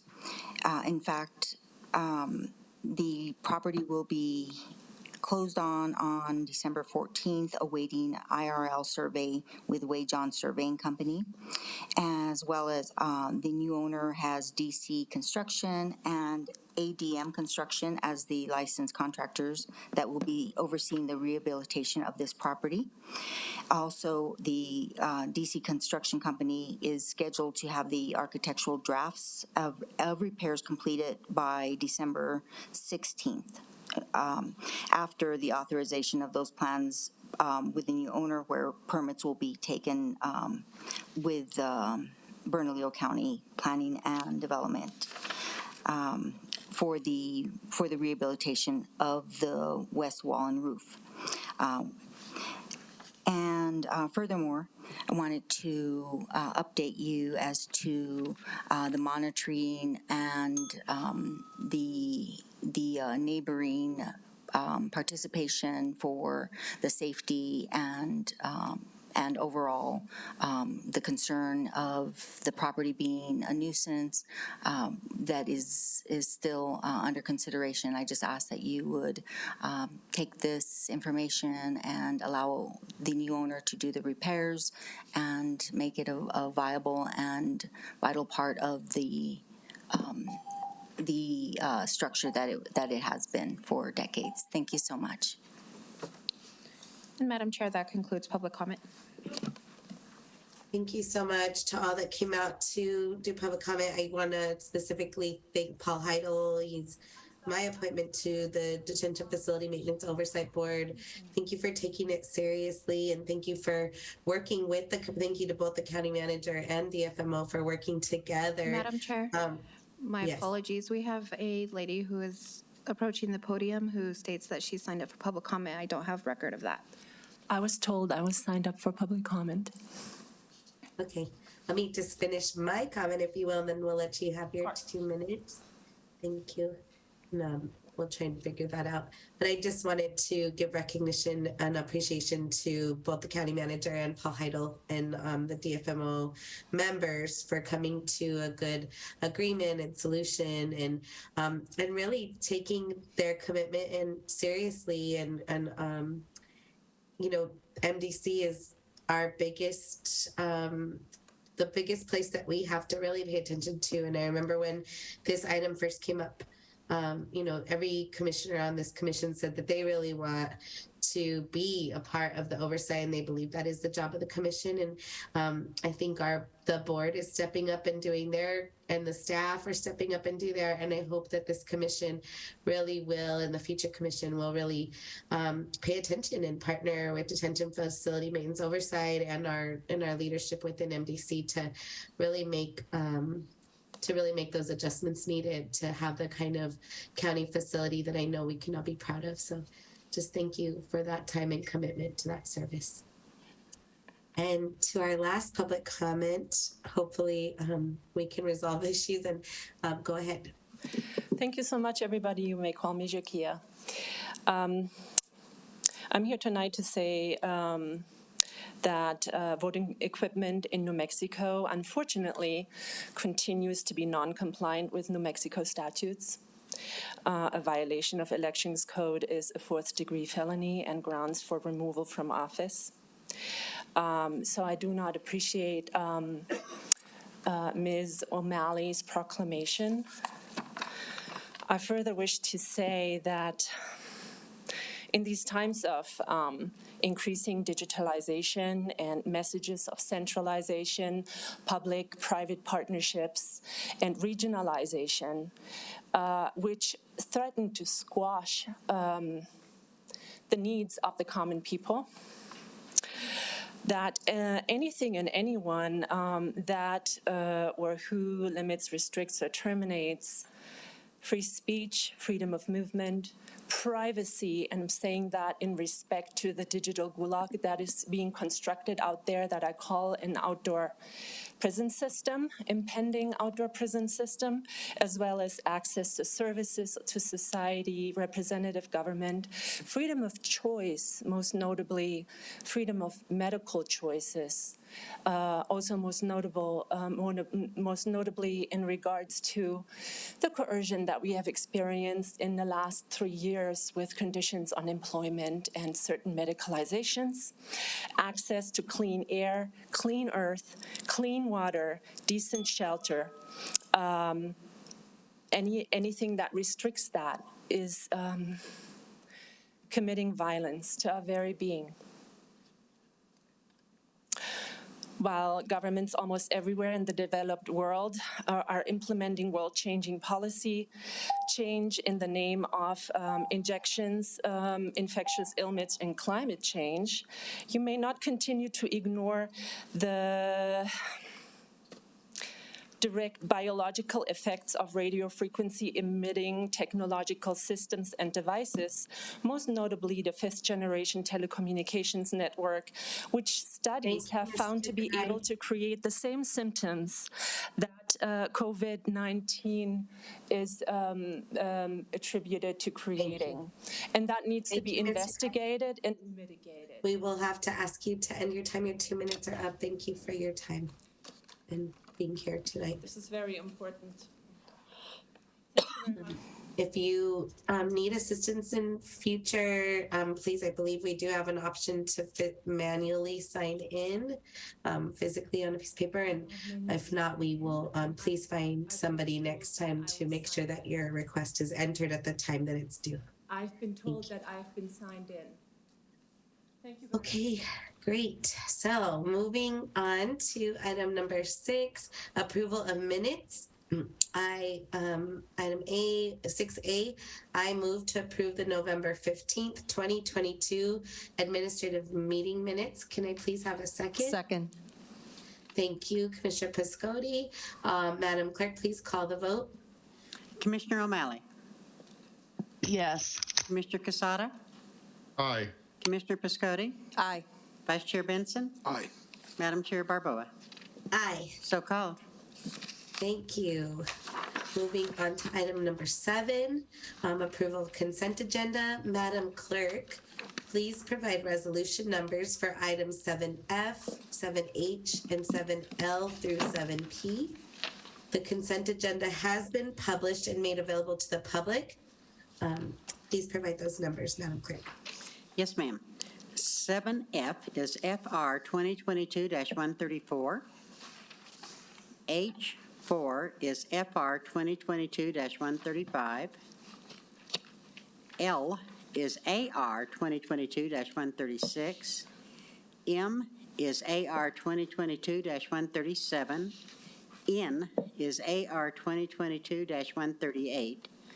O is FR 2022-139. And P is AR 2022-140.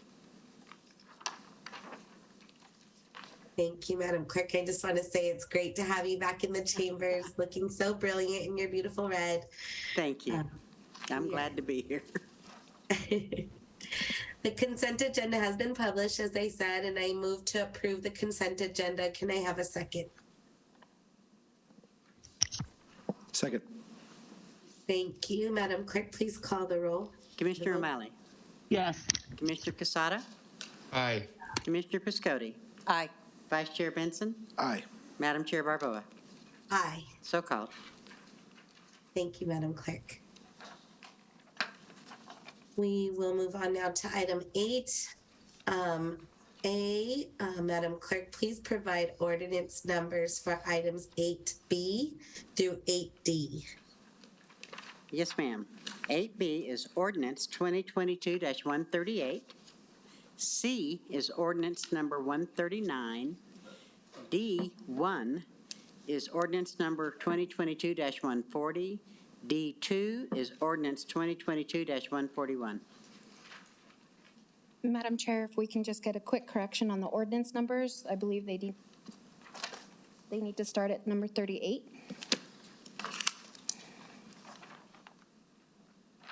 Okay, so it would be 38, and then C would be 39. D1 would be 40, and D2 would be 41. All right, so corrected. Thank you, Julie. Thank you. Thank you. Thank you, Madam Clerk and Julie. Okay, item 8A, Commissioner Vice Chair Benson to present. Thank you, Madam Chair. Yeah, this is the automated speed enforcement ordinance, and it's just for introduction, so we're putting it out for public comment, and it's providing speed cameras, mobile speed cameras in the unincorporated part of the county. So it's a safety ordinance to help reduce speeding. It also helps reduce some of the pressure on the sheriff's department when a camera can help enforce speeding or driving within speed limits, then that frees up sheriff's deputies to go deal with more human-intensive work. So that's it, and we've also been notified that Director Archuleta can speak to this, but Department of Transportation has actually stepped up to partner with us, which would allow us to put these cameras on highways. So that would include Coors, Paseo del Norte, and Tramway, which is fantastic because those are raceways, and I've had motorcycles zipping past me with kids in the car at 120 miles an hour. So pretty excited about this. And Director Archuleta, you want to speak to this? Yes, Madam Chair, Vice Chair Benson, you're correct. And this morning I spoke to the chairman of the Transportation Commission, and he said as soon as this ordinance is passed, they'll sit down with us and work out the arrangement so that we can include that. And what that does is it almost allows us to double the amount of impact we would have by our program, particularly addressing the most dangerous stretches of streets in the metro or in the Mr. Cog area. So right now, in the list of most dangerous intersections, we have 27 segments of road that are solely in the unincorporated area and are and our Bernalillo County controlled streets. There are 20 more additional segments that are state highways. And of importance, like you mentioned, we see major problems on Tramway, but even more, that includes Coors Boulevard, which right now is ranked nationally as the most dangerous street for pedestrians. And part of that is speeding is a common factor in this. So, so allowing this program, like you mentioned, this allows us to address areas where we have not been successful using engineering solutions or other physical countermeasures, and the only thing left is enforcement to try to address the behavioral factors. Thank you. Also, thank you, Director Archuleta. Also, and maybe you can speak more to this, but one of the benefits of this new program as it's written is that the footage will be reviewed by law enforcement, which then addresses the concerns of errors and automated errors or lack of rights because law enforcement is involved. Madam Chair, Vice Chair Benson, that is correct. As part of the program, the video footage will be reviewed by a certified law enforcement officer, and they will be making the determination on whether or not there is a violation. So there's not a non-human factor involved in this, and then there is not there's not an administrative factor. This will be a certified law enforcement officer. Thank you. And one last point to mention is that this is not a revenue generator. This is a law enforcement tool. That's been a concern before, sometimes rightfully so, but this has nothing to do with generating any income. If we don't generate a penny, but we reduce the speeding, traffic fatalities, dangerous environment, then the mission's accomplished. Thank you. Thank you, Madam Chair. Back to you. Madam Chair? Yes, Commissioner O'Malley.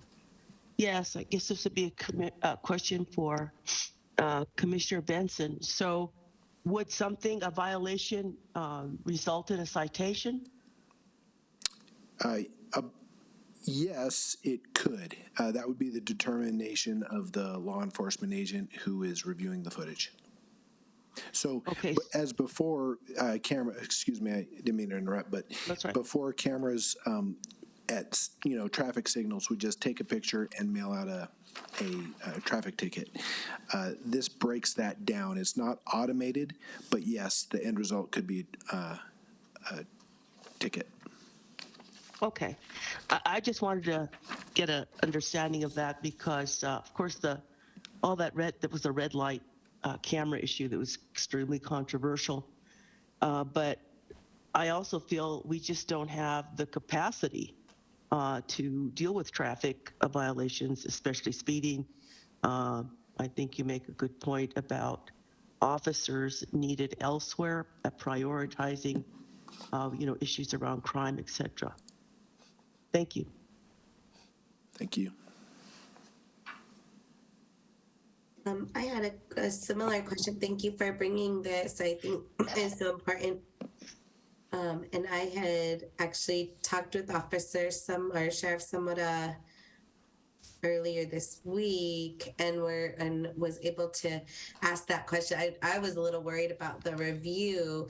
He said that is along the lines with because of the previous problems, and that it is necessary to have officers review. I was worried about our sheriff's department's capacity too, but he explained to me that he thought it was a good move that would also eliminate some of the other ways that officers are needing to spend their time, or and obviously the problems in our streets with speeding and traffic. So thank you for bringing this. Is there, when you say, because Commissioner O'Malley asked if there'll be a citation, I think you were saying, like, obviously the officer, when determined, is there already, I know the city one is just like a flat $100 no matter how much you're speeding or whatever. Has that already been determined for this? I'll let Director Archuleta just came up to the podium. I'll let him answer. Madam Chair, yeah, it's a flat $100 citation. It's an administrative citation that will be issued for it. And I think we don't have any escalators in there if it's not paid. So it's a simple $100 fee. The idea is set at that level. We believe that it'll kind of be simpler just to pay it and move on. Rather than hold off or protest or whatever. So we think compliance and payment will be increased by keeping it at that rate. And so when you say it's not elevated, there's not a threat to like warrants for traffic. I know we're trying to eliminate those kind of fees too, or at least I find that valuable. The warrants, either Commissioner Benson or Director Archuleta. Oh, Madam Chair, no, as I said, this is an administrative fee, so it wouldn't result in bench warrants being issued or such like that. And like I said, I totally support this, but just inquiring, how does it work for the budget? Like obviously there's some capacity somewhere. How does that work? Madam Chair, part of the proceeds that will come back to the county to help support the program. However, we are requesting up to 3 positions to administer the program. One of those is that certified officer, which we're hoping actually to get like a retired officer that still maintain their certification to do this, so that we are not tapping the sheriff's office for personnel, and then the other 2 would be the administrators for the program. And Madam Chair, as Commissioner Benson said, this is not intended to be a revenue generator. We're hoping this essentially turns into an enterprise type or program, or something that is maybe having to be minorly subsidized by the budget. But again, our overall intent of this is public safety and safety on the roads. Thank you. Madam Chair, also to piggyback on Director Archuleta's comments, the goal isn't to issue tickets to parents that are, running late for dropping their kids off at school so that they can get to work on time. And so they're going, 3 miles over the speed limit. This is about the drag racers, the ones that are just creating a dangerous environment. There are fatalities happening. Coors is the deadliest road in America. That's what this is working to combat. And if this worked so well that speeding was reduced to safe levels, I'd be great to disband this program. Or if we can get it to where it's just a maintenance, where it's just kind of keeping, it frees up officers' time and keeps people safe, and it's a relatively inexpensive program to have a massive impact, then I can imagine that being the long-term goal. Thank you, both Director Archuleta and Commissioner Benson. Any other comments, questions? I have a motion. I'll make the motion. Second. Second. Thank you. All in favor, Madam Clerk, please call the roll. Commissioner O'Malley, Yes. Commissioner Casada, Aye. Commissioner Piscotti. Aye. Vice Chair Benson, Aye. Madam Chair Barboa. Aye. So called. Thank you. You have a due pass. Congratulations. We will move on to item 8B. Vice Chair Benson, again to proceed. Thank you, Madam Chair. Yeah, this is the pedestrian safety ordinance that we put out for public comment a month ago, and we've received no comments. So I'm very excited about this program, and Director Archuleta can speak to this also, but the way it's written, this is not directed towards impinging on the rights of homeless people who already have it bad enough. This is about reducing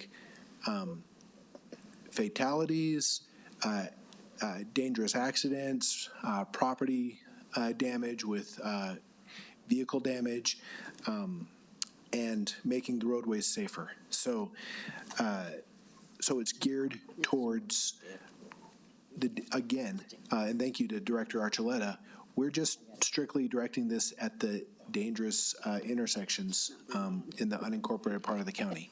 So yeah, I think the statistic is 64% of fatalities happen on 7% of the roads in our area. So it wouldn't take a whole lot of effort to greatly reduce the number of deaths.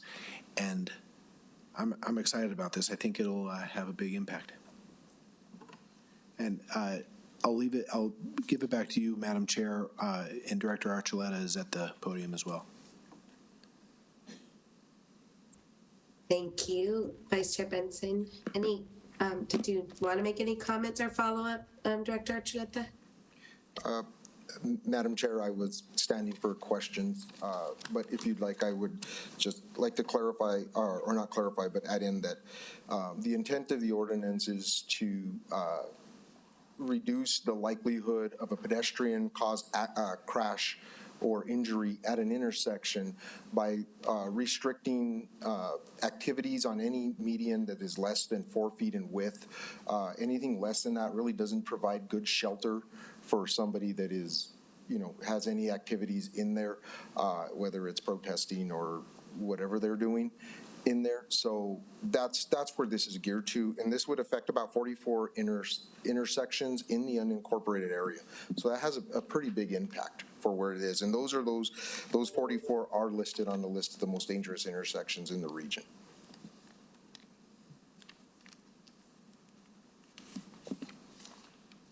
And Madam Chair, just for the record, nobody signed up for public comment on the hearing item. Great. Do I have a motion? I'll make the motion. Second. Thank you. Madam Clerk, please call the roll. Commissioner O'Malley, No. Commissioner Casada, Aye. Commissioner Piscotti. Aye. Vice Chair Benson, Aye. Chair Barboa. Aye. So called. Thank you. Moving on to item 8C, County Manager to talk about the Detention Facility Oversight Board amendments. Thank you, County Manager.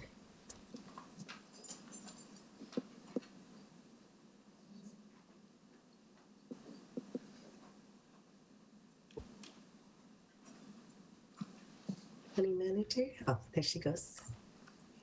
Good evening, Madam Chair, Mr. Vice Chair, and Commissioners.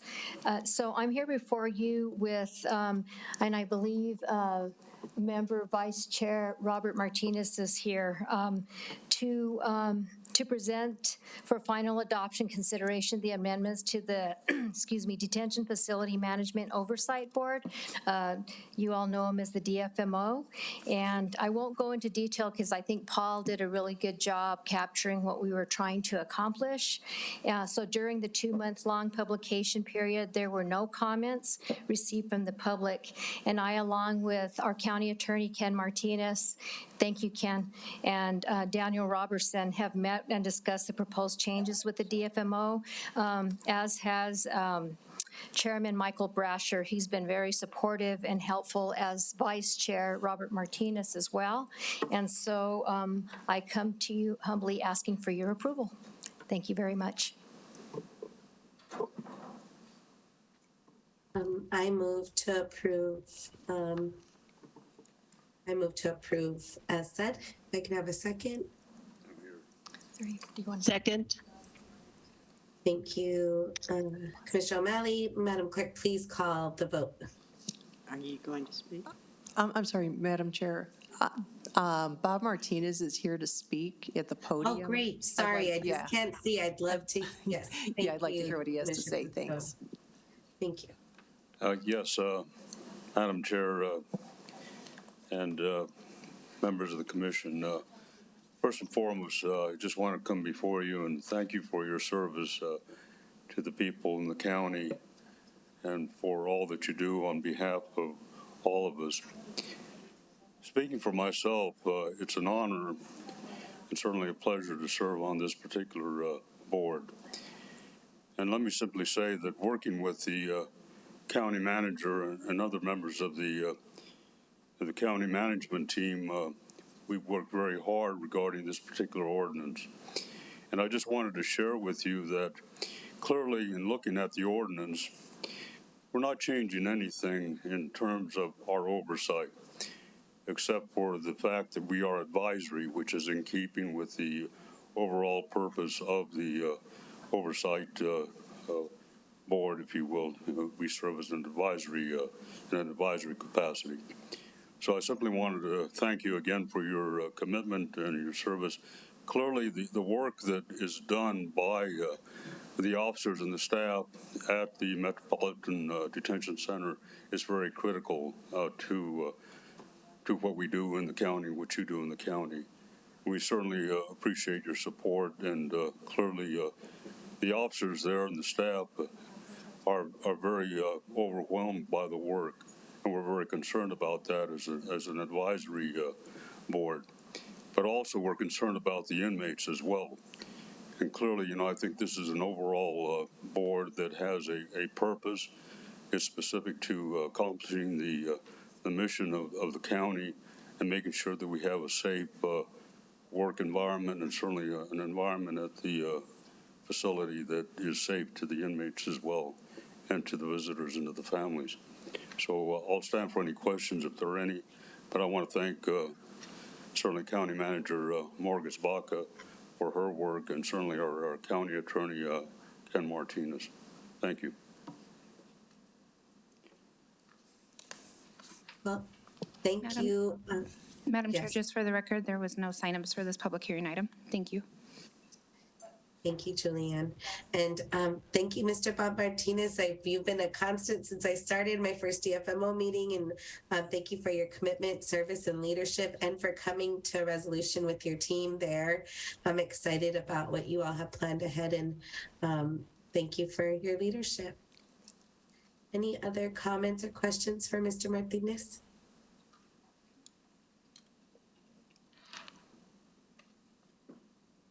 Okay, thank you, Mr. Martinez and County Manager, for coming to good solutions.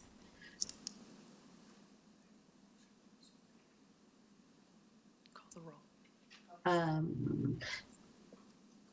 Did we have a motion and a second? I didn't hear. Thank you. There is a motion and a second by Okay. Commissioner O'Malley. Commissioner O'Malley.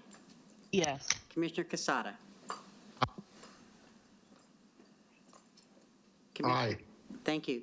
Commissioner Piscotti. Aye. Vice Chair Benson. Aye. Chair Barboa. Aye. Thank you. Thank you. County Manager now, Employment Relations and Fire Chief Ordinances, Julie Ann Baca to present. Julie Ann, did anyone sign up to speak on this item? Madam Chair, they did not. No, there were no sign-ups for this public hearing item. So just quickly, I will briefly present. This item was presented originally in October. It has been submitted for public comment for the last month or so.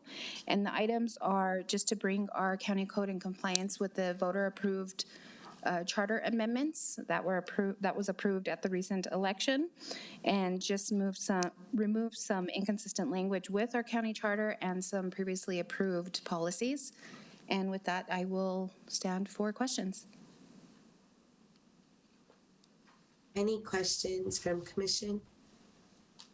Thank you, Madam Chair. Thank you, Julianne. And again, this is just for final adoption. Yeah, and do I have a motion? Okay. I move for approval. Oh, I could second. Thank you, Commissioner Quesada. Madam Clerk, please call the vote. Commissioner O'Malley. yes. Commissioner Quesada. Aye. Commissioner Piscotti. Aye. Vice Chair Benson. Aye. Madam Chair Barboa. Aye. So called. Thank you. You have a vote. Moving on to items 9. Madam Clerk, please provide a resolution number for item 9B. Yes, ma'am. 9B is FR 2022-141. Thank you. And item 9A, Commissioner Quesada to present.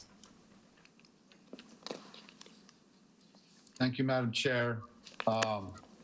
These are just some amendments that I thought would streamline more of the policy that we had approved at the last meeting, just to make sure that it's clean and that it moves quick, and that we make sure that we do what we need to do to make sure appointments happen fast and quick. And so I think you all had a chance to read it, and so I just want to move for approval. These are ordinances. Second. Thank you, Commissioner Piscotti. Madam Clerk, please call the vote. Commissioner O'Malley. No. Commissioner Quesada. Aye. Commissioner Piscotti. Aye. Vice Chair Benson. Aye. Madam Chair Barboa. No. Okay, thank you. You have a do pass. Moving on to item 9B, Office of Criminal Justice and Behavioral Health, Veterans Integration Center of New Mexico Transitional Living Services. Good evening, Madam Chair Barboa, Vice Chair Benson, and Commissioners. I'm Pam Acosta, the Behavioral Health Initiative Senior Manager, bringing before you a proposal for the Veterans Integration Center of New Mexico Transitional Living Services, which seeks $3,500,000 in non-recurring capital and startup dollars to support the development of the Veterans Transitional Living Center campus. The Veterans Integration Center of New Mexico, also known as the VIC New Mexico Transitional Living Services Campus, will offer 42 units and 6 additional beds for unhoused veterans and their families, and addresses the gap in services for unhoused veterans that the county has been moving toward. The 20,000 square foot building will operate 24/7 and offer supportive wraparound services. Using best practices, the VIC New Mexico will offer a continuum of services to include emergency housing for up to 14 days, transitional housing for up to 2 years, and an additional 9 months of aftercare support post-placement in permanent housing. The proposal was approved unanimously both by the Behavioral Health Initiative Supportive Housing Subcommittee and the Behavioral Health Initiative Steering Committee. A forum was held in the with the Neighborhood Association of the intended development site, which allowed area residents the opportunity to learn about the campus and engage in conversations with the VIC New Mexico leadership and project developers. In accordance with AR 2020-51, the proposal was emailed to the ABCGC plus APS for review. The motions before you this evening are as follows. Approval of $3.5 million in non-recurring capital and startup dollars to support the development of the Veterans Integration Center of New Mexico Transitional Living Services Campus, thus authorizing the county manager to execute all associated agreements, and the adoption of a financial resolution appropriating $3.5 million of fund balance from the Behavioral Health Gross Receipts Tax. Present this evening in the audience is Jerry Becker, the Veterans Integration New Mexico Board Chairman, Brock Wolf, the CEO of the VIC, and Rick Bennett, the project architect. At this time, we stand for any questions. Thank you so much, Director Costa. I move to approve. Thank you. I'll second that, but I did want to ask, have a little bit of time for public comment. Can those folks that you mentioned, especially the CEO, if he's there?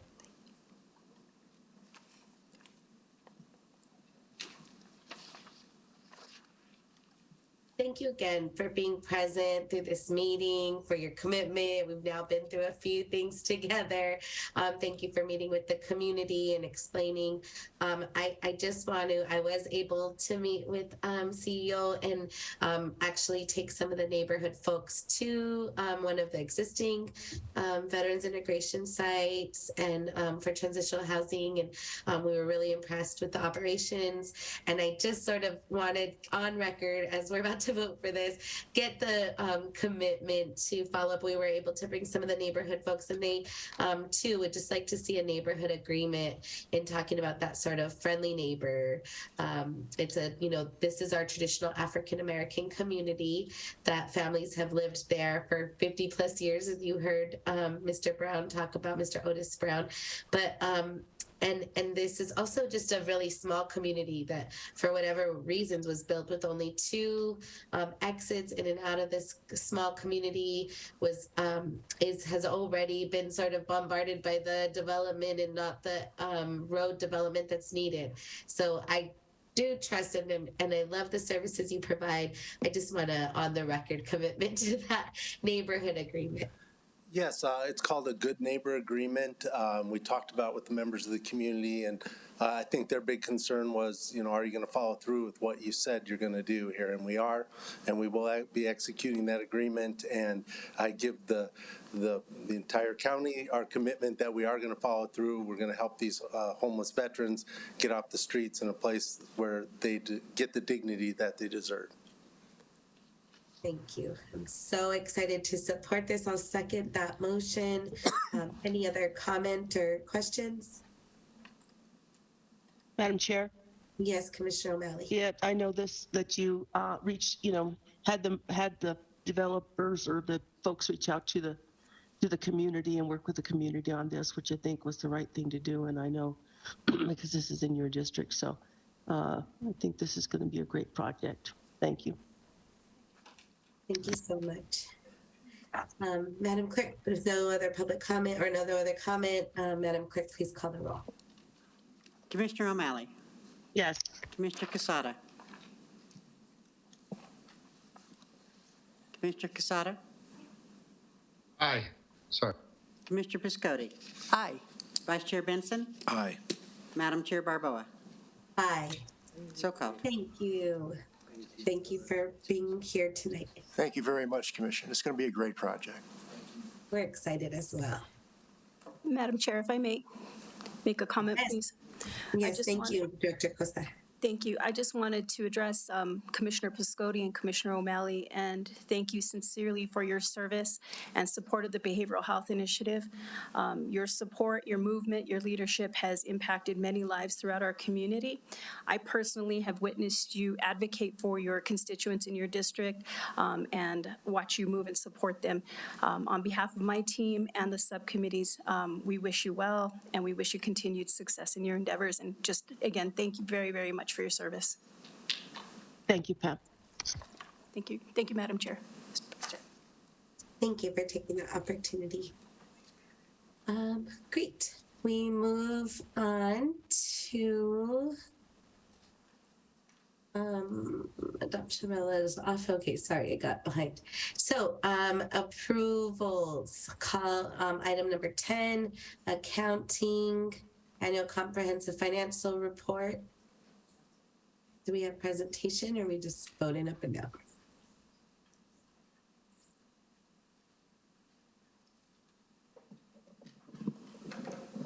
Accounting. Item 10A.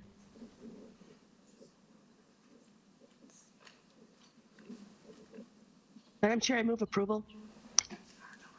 Second. Thank you. Madam Clerk, please call the roll. Madam Chair, before we call the roll, it is a requirement that this offer be formally presented. So if we have Jackie Sanchez at the podium. Thank you. I can't see, so I wasn't quite sure what was happening. worries. Thank you, Ms. Sanchez. It's okay. Good evening, Madam Chair and Commissioners. My name is Jackie Sanchez, Director of Accounting and Budget. I would like to introduce Clifton Larson Ellen, also known as CLA, contracted external auditors approved by the Office of State Auditor, to present this agenda item. I would like to first mention that this is their 7th consecutive year of performing the financial and single audits, which includes Bernalillo County local government as a whole and Bernalillo County Affordable Housing Nonprofit, which is a blended component unit of Bernalillo County. Joining us this evening, we have Georgie Ortiz, Managing Principal, and we have Brandon Cradle, Senior Associate. I will now turn it over to Georgie Ortiz. Thank you. Thank you, Ms. Sanchez. Madam Chair, our firm performed the audit for 6/30/22. It was a clean opinion and a modified opinion. That means that it's the highest opinion we could give. In a minute, we'll go over just a few findings we had, but we had a exit conference with management and the audit committee, I believe December 6th. The report has been turned in to the Office of the State Auditor, so it was turned in timely. They've gotten back to us already and have released the report. And I'll let Brandon go over a few findings. Thank you, Georgie. I will be presenting the findings that came up as a result of our audit for FY22. As Georgie mentioned, we had unmodified opinions for both the county audit, which is the first opinion that we render, as well as the single audit that Jackie referred to a minute ago. And so while there were findings, it did not modify our opinion in any way. So the first finding that we had was strictly related to some compliance with the New Mexico statute related to collateral requirements for the county. We have all the details listed. These were in the agenda packet as well as in the financial statements that are available on the state auditor's website. The main thing I always like to go over is just the views of responsible officials. We talked with various members of the treasurer's office, and this was timely corrected. It was just really a formality of when the collateral was had in the fiscal year and time frame. It is our responsibility as the independent auditors to include that, as the county was out of compliance as of 6/30, but this was timely corrected. We don't see any issue really related to this. The second finding that came up as a result of our audit was related to our single audit. A single audit is just the specific program related to federal monies that the county is awarded and then expends. As part of that, we had 3 major programs this year, one of which was the Housing Choice Voucher Program. We noted 2 items that were out of compliance with HUD requirements during that. Those are both listed here. It really came down to specifically documentation that we were looking for and was not available in the world of completing an audit. If we are not able to verify that documentation, we consider that to be an exception, and that's what both of these two items were. Again, we have the criteria listed specifically related to the federal requirements, and then also we have responses from management in the housing department. They have undertaken different training programs and looking at ways in which to improve their processes to prevent any of these going forward. We always follow up on any prior year findings. Next year will be our last year serving the county as the external auditors, but as part of our audit next year, we always follow up on these items. And the last thing that I would like to go over is just that follow-up that we did from our findings from last year. There were 3 findings in the FY21 audit, all of which were resolved related to the disaster recovery plan, internal controls over timesheets and payroll, and then allowability over payroll, which was part of our federal single audit last year. As Jackie mentioned, this was submitted to the state auditor's office timely. It was filed on December the 1st, which is the deadline per state statute.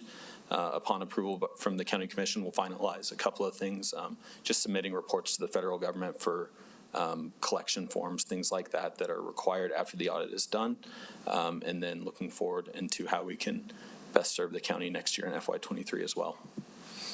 But with that, that's the end of our presentation. We would accept any comments or questions that we can help answer. Thank you so much. Thank you for preparing that. I have a couple of questions, but I want to open up to the rest of the commissioners. Any questions? If we could go back to that very first slide.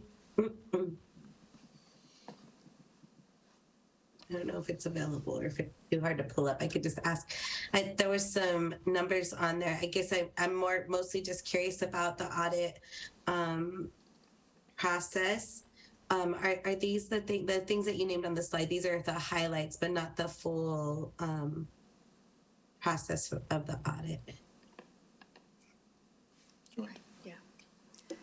Madam Chair, that's correct. The 3 major federal programs and those numbers are called CFDA, and they're numbers given to them by the Office of Management and Budget. So those are the 3 federal programs that we reviewed during the course of our audit. So this was just we went into it a little bit more at the exit conference, so was just a brief summary of the audit. Okay, thank you very much. And thanks for saying that we had an excellent audit, and to our staff that worked hard to keep us compliant and moving things in a good way. So absolutely. We'd like to thank Jackie Sanchez and her team. They were excellent. And Ms. Ragan also helps us a lot during the course of the audits. We'd like to thank her. Awesome. Very collaborative group. Yes, our staff is great. Thank you. So we have a motion on the floor. Madam Clerk, please call the roll. Commissioner O'Malley. Yes. Commissioner Casada. Aye. Commissioner Piscotti. Aye. Vice Chair Benson. Aye. Chair Barboa. Aye. Thank you. You have to pass. Thank you for being here this evening and that great presentation. Thank you, Brandon. So item 10B. County manager, I believe it's the county manager, or maybe it's Taylor Ron McClendon, proposed medical and mental health settlements.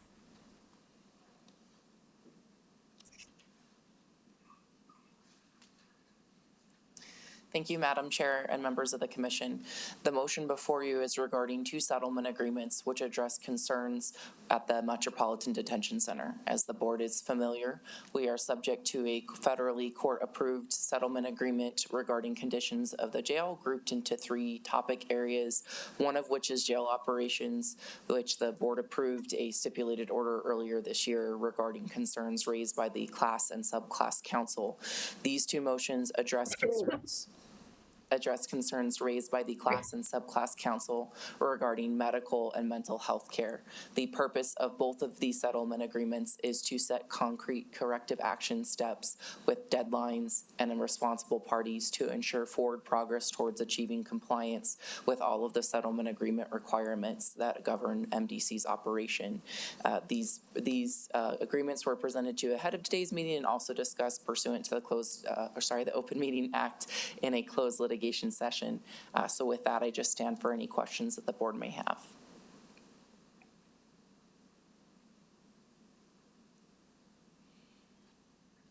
Thank you, Ms. Taylor. Ron, always appreciate your updates and bringing these solutions forward. Is there any questions, concerns, comments for Ms. Taylor, Ron?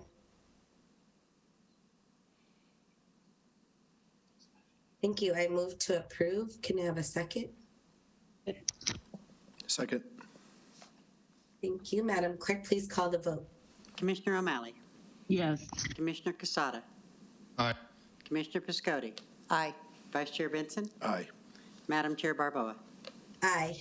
Thank you. Thank you, Madam Chair, members of the board. Thank you. Okay, we've gone through a long agenda. Announcement of the next commission meeting, Tuesday, January 10th, 2023. Administrative meeting at 5 p.m. there in Ken Sanchez Chambers and Hybrid. If there is no other business, this meeting is adjourned.